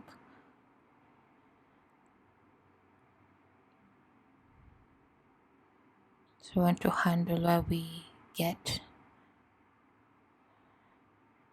checklist or checklist items, but here I wrote get checklists.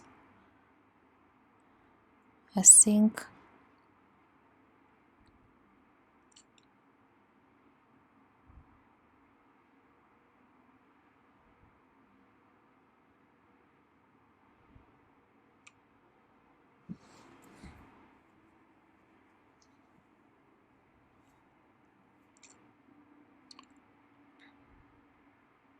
We haven't created that in our server side, so let's handle that.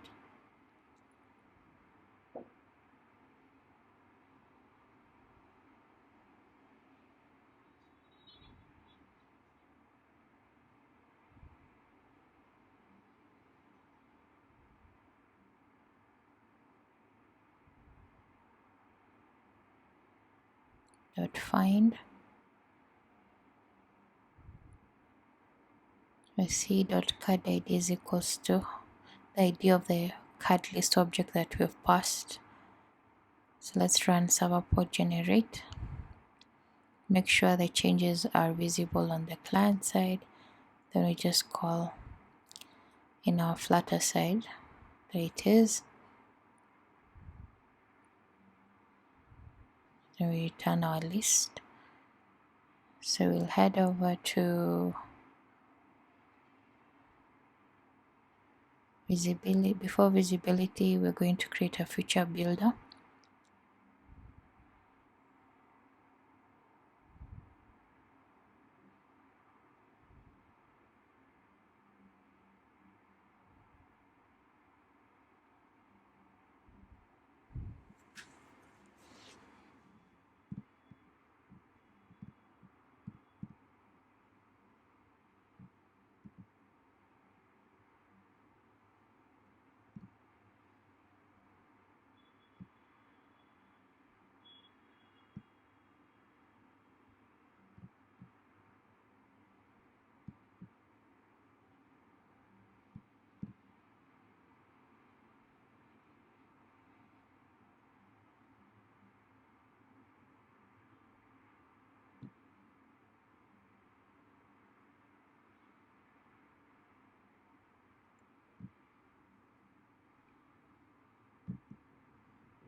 So when we get all the list of checklists, we just want to build a list of widgets out of that.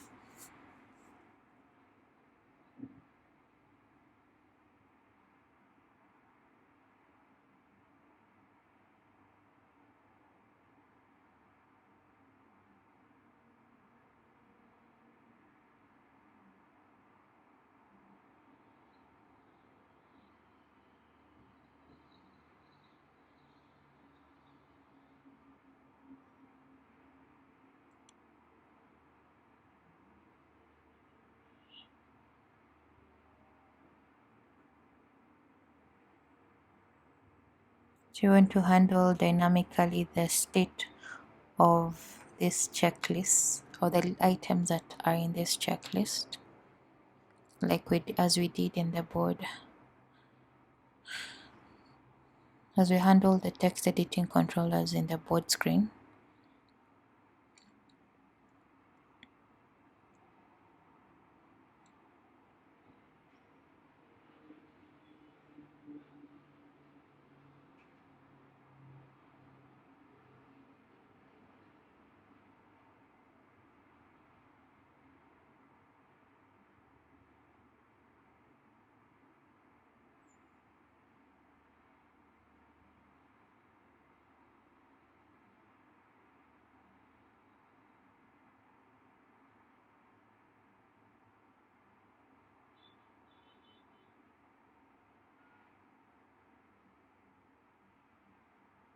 So we want to update, if we complete a specific item, we check that we have completed. So we want to update that by just passing the updated checklist object. So on change, it will update the checklist with whatever we have.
Nothing yet. Let's see. It's something we're not doing right.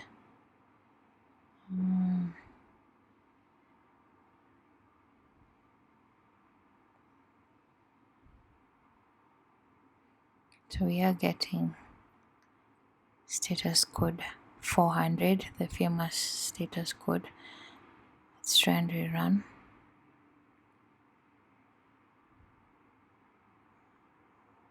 Now we're able to view. As you can see, I haven't changed anything, just had to restart the Docker.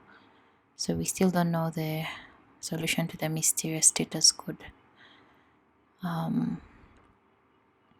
400 in this case in the Serverpod. So now we'll be able to display our checklist.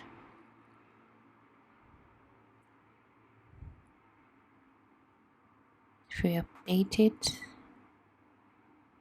let's see, try new food, we have updated that. Let's see, yes, it has updated in the table. Great.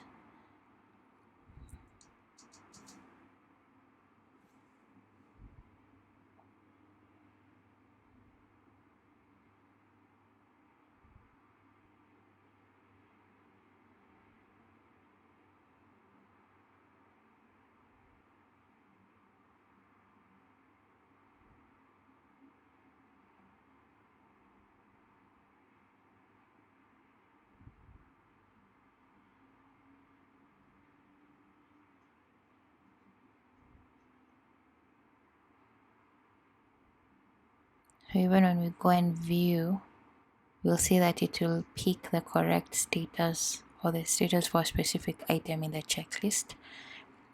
So we're good.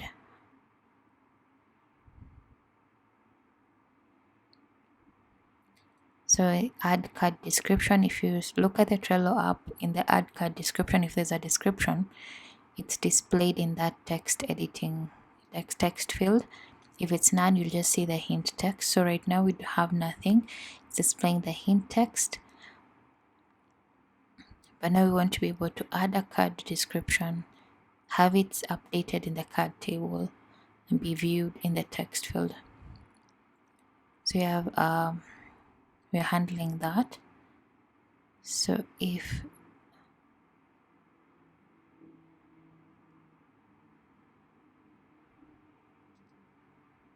the description controller is not empty, we want to call the update card function.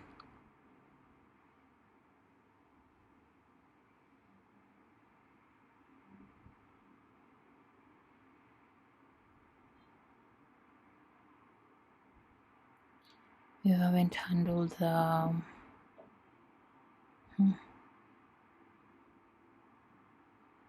text field.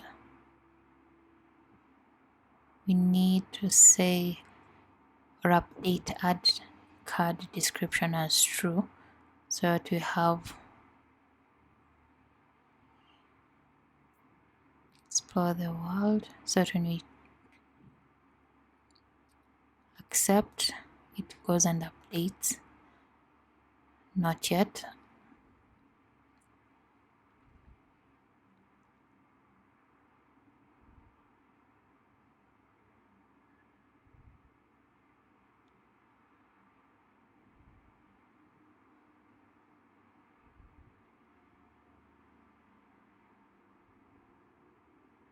There it is. Just restarted. And there we have it. Let's at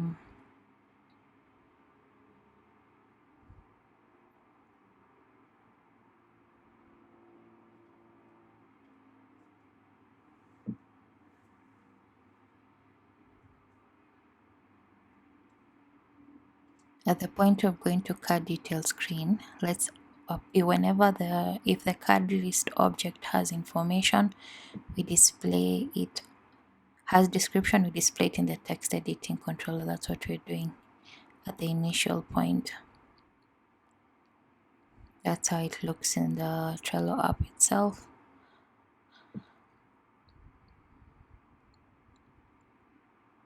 And then if we select, great.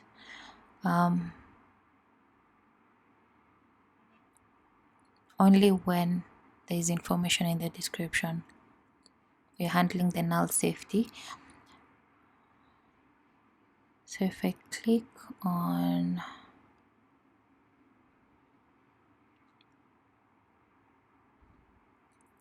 let's set it to delete, makes more sense. And then we just call the delete checklist, where we just add it.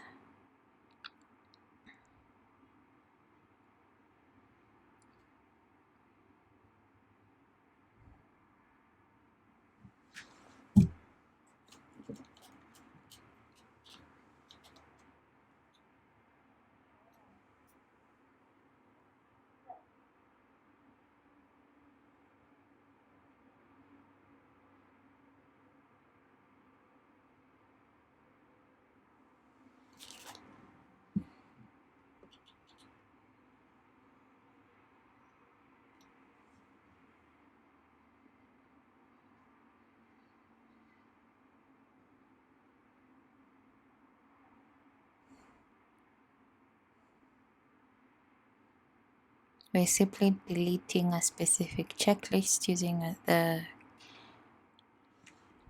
card ID.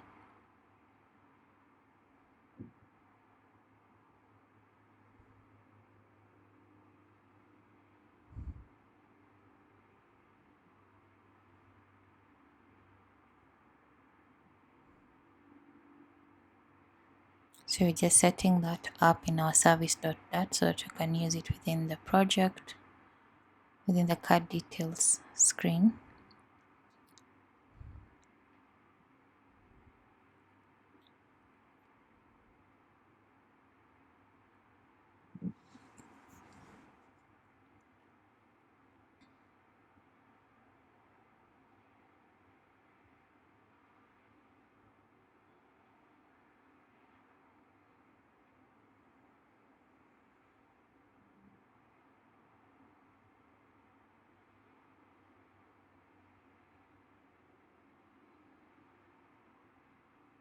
Let's pass that.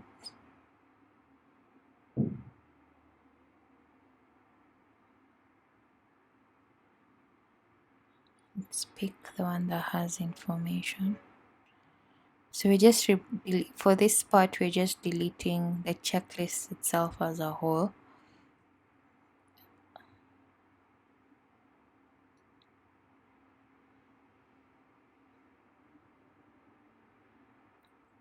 So for this one, let's just enter an item. Let's enter another item. Let's try and delete. Great. It removes the whole checklist. You can see it's not there.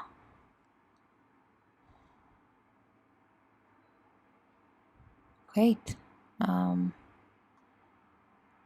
So basically, with the number of implementations we have done, we've been able to see how CRUD works using Serverpod. We've created the CRUD operations for each of our classes or our tables in the server side, and now we have defined a specific file that will hold all the functions that we'll use within the view side. So basically with that's the basic logic that you need to do when it comes to CRUD. You know that you need to insert for delete and the update. It's very simple. And then also knowing how to update, knowing how to check something in the table. So we have implemented all those. We may not add logic to every single button and functionality in Trello app, but the idea was to do the majority of it and be able to see how Serverpod works in terms of functionality. So far, Serverpod is awesome. The only issue is understanding why status code 400 tends to happen. If you have any ideas, please comment down below. So what we're doing here, that we had saved the state of the user or the user information, so we're just updating it in the drawer section. And then also we want to look at the drawer. In the drawer section, we have the boards item where that displays the home page that shows the boards in each of the workspaces. Now we want to just add, if you have used Trello app, you'll find that in the drawer it displays your workspaces. So we want to dynamically generate that. We already have the function for that. It's just a matter of calling it and is using feature builder to update and to display that. So let's do that.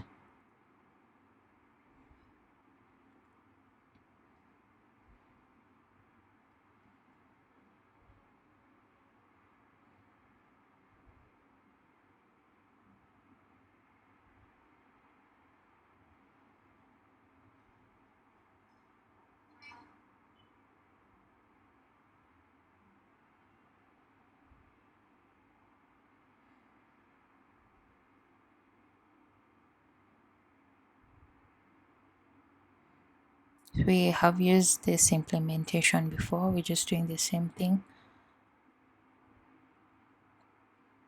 And the build workspaces is the same one that we used in the home screen.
So we have two actions in the list style. There's one that's there's an icon button inside the list style, and it will navigate to the workspace menu.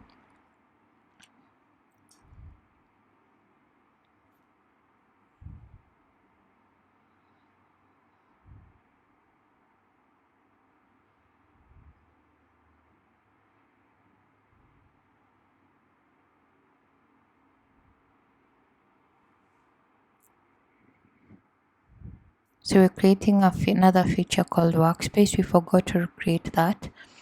So for the Workspace screen, it will display the workspaces. You'll get to see how that looks like, but it's called the Workspace screen.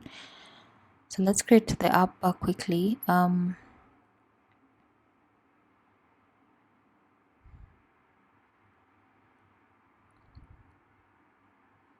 the title will be Workspace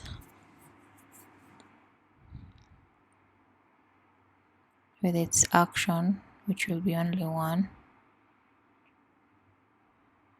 There will be another one for notifications.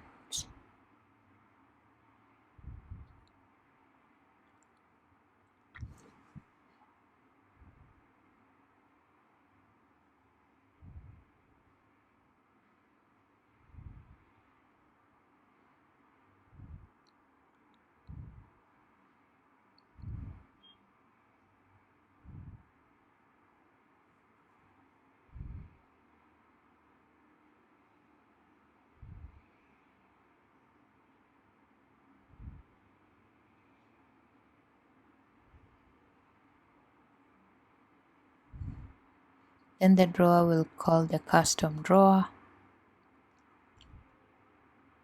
Then we handle the body, which will contain two tabs.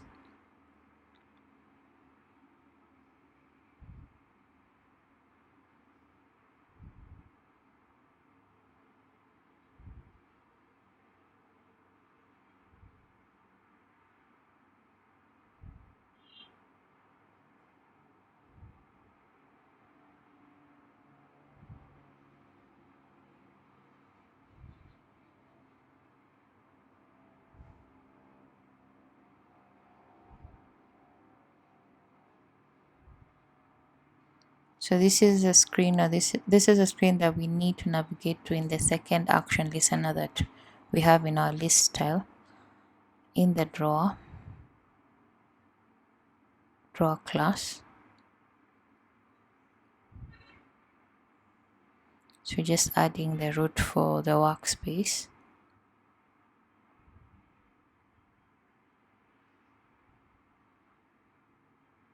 And call it there. Great. So as you can see in our drawer, it has displayed automatically the list of workspaces. We have travel, school, and home. And when you click on the icon button, it will navigate to workspace menu. And when you click on the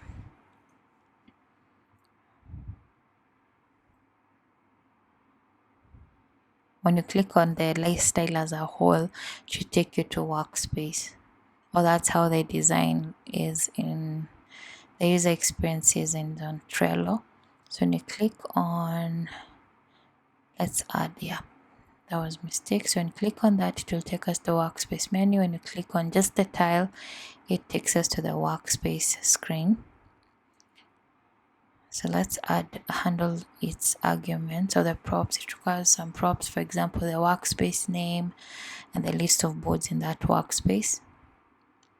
We'll do that quickly.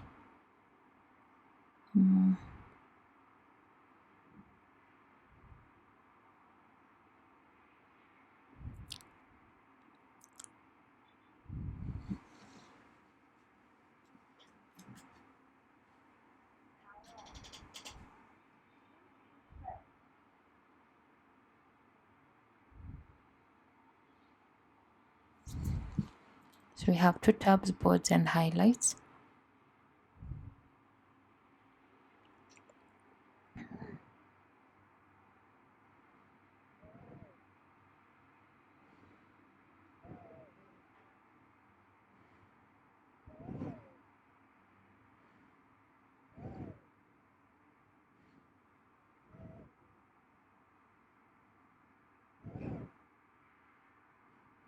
So I'll call the respective workspace name. We'll just need to refresh that.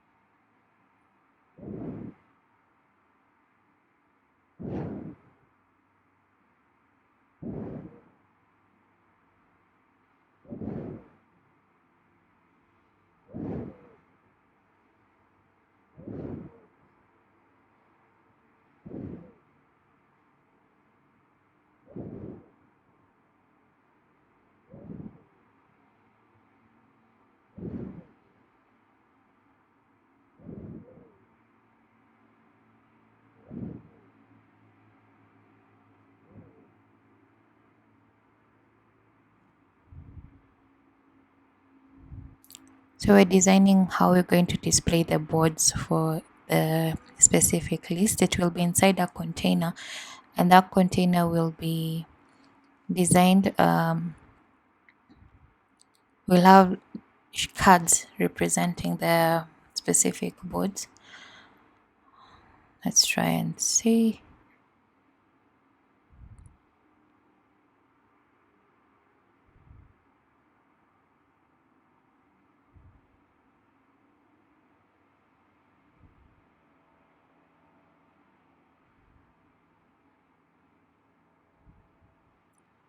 Again, we need to,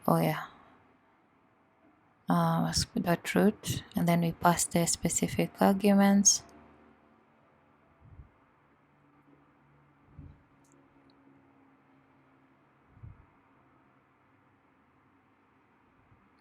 So if we try and view,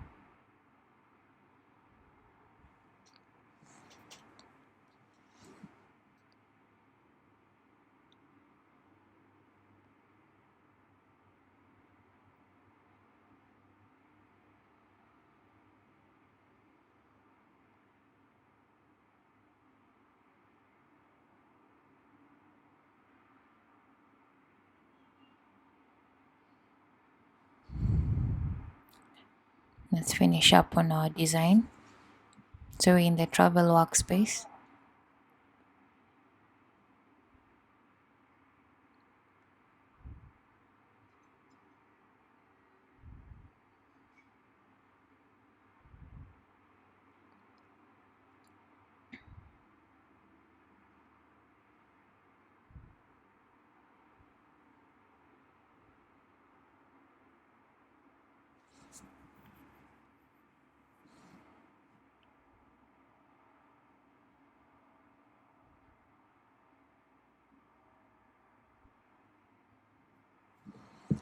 before the list of boards, we have a list saying your workspace boards.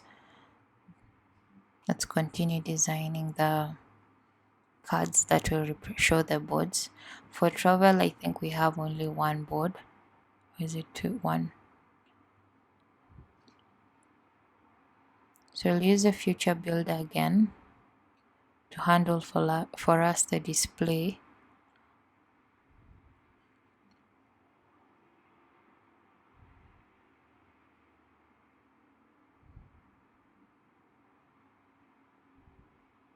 We'll use the workspace ID.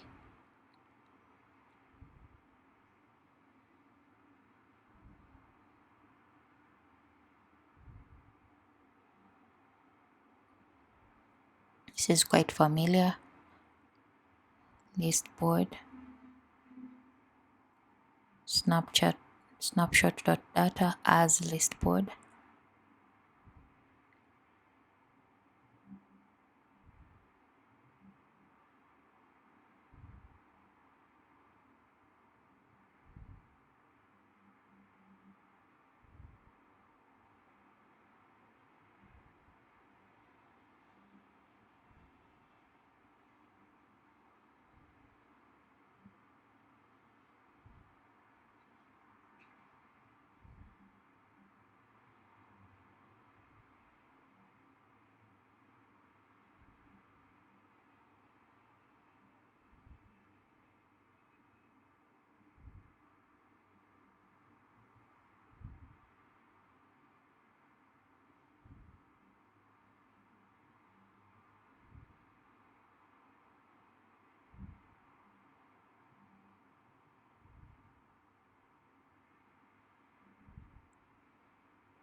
So a grid view will display our cards that represent the board in 2 columns.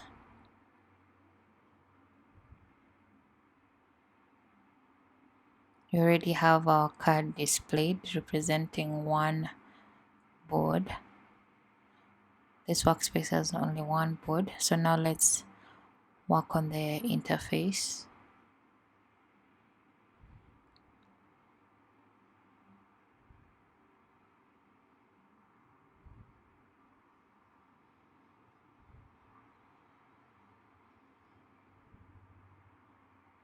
We're picking the specific background color, for a specific board. Remember, it's one of the things that we were saving in then about a board. So we're picking it and using that to set as a color. So as you can see, when we created our board, the color was that, and we're able to display that form of green. So now let's display our text.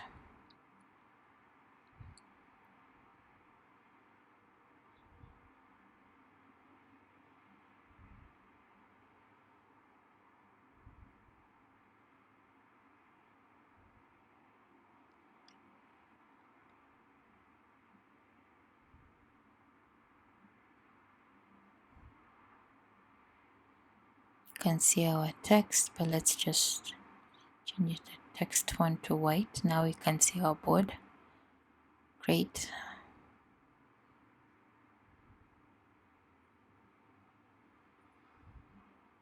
And you can see that in the different workspaces. Let's create another board just to see how that works. Travel, change the color. So when you go to, as you can see, we have it there. Great.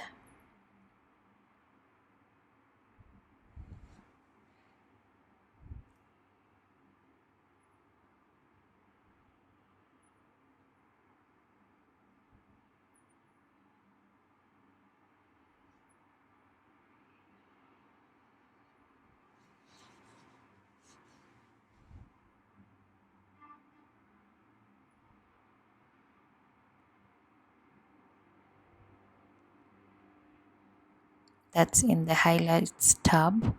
Just a basic information that's equivalent to what the Trello app, how it looks like. It doesn't have a specific functionality.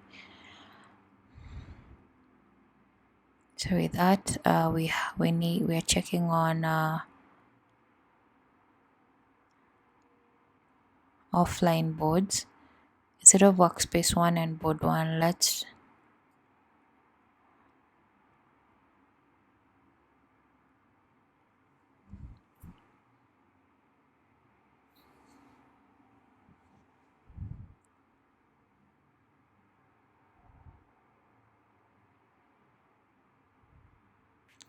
display the correct workspaces and boards for this specific user.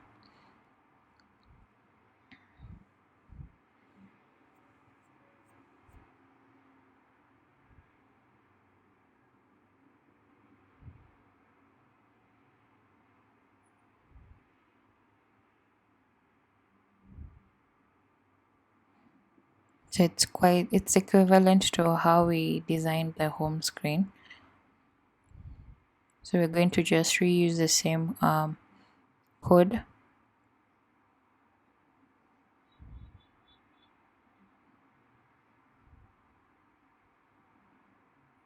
The only difference is that there's an option to either check it to be offline or not, or our switch tile in Flutter, that is our switch. Each has a switch.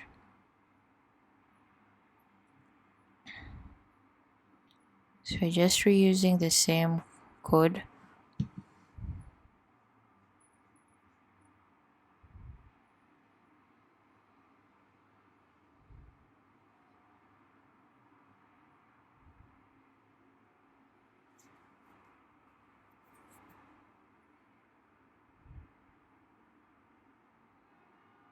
Great. And now you're able to see our workspaces with their boards. But now the only difference between this and the home screen is that we have that option to switch on or off.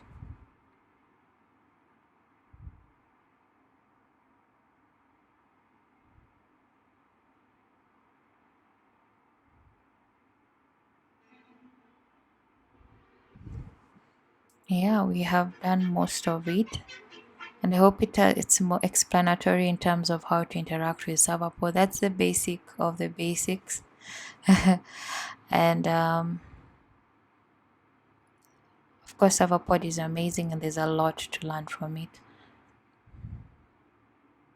So, but I hope you've understood and enjoyed and have seen the effects that we have done or the implementations that we have made thus far from designing a UI, but also appreciating the concepts that are found in Serverpod. There are other concepts that are there. One of the concepts that we didn't get to add, but it's actually very simple, is logging. So if you want to log within your functions, you can use session or session.log as you can see in the example shown. So when we're creating the card, in the function that we're creating the card, we just made sure after inserting, we just log by running session.log and entering a text card created. Another concept will be built-in caching, which is pretty simple as well, even though we haven't implemented it. What you do is you can, in your whichever function that you have when you're getting information, you can actually decide to cache your information. So what we're doing here is we want to get from the cache if we have stored information of a specific board, and if it's not there in our if statement, if it's null, that means there's no key of that name. We define it, so we define our board info variable with the board object that we have, and then now we put into our cache using the key. The key will be the name of the board, and then the value will be the board object. So basically that's how you do in built-in caching. So in our tutorial, we've gone through sessions, we just come from looking at, we have used sessions within throughout the whole Serverpod session, and we have seen how to do logging. We have also seen the power of ORM, and we've been able to see our Postgres database and how it looks and how data is being inserted, and the whole all the CRUD operations. We have created our endpoints, different endpoints, and we have seen how Serverpod generates code on the client side so that we can use it in our Flutter application. So the only two things that we haven't touched on is the authentication and the file uploads. And for the authentication, it's because it's quite intensive in terms of configuration, and I feel like it will be very efficient if we put it separately, because the moment you understand how to do the whole configuration, the code is very small. The code that you actually add into your project is very minimal. So stay tuned for that one. I might be dropping a tutorial on that one.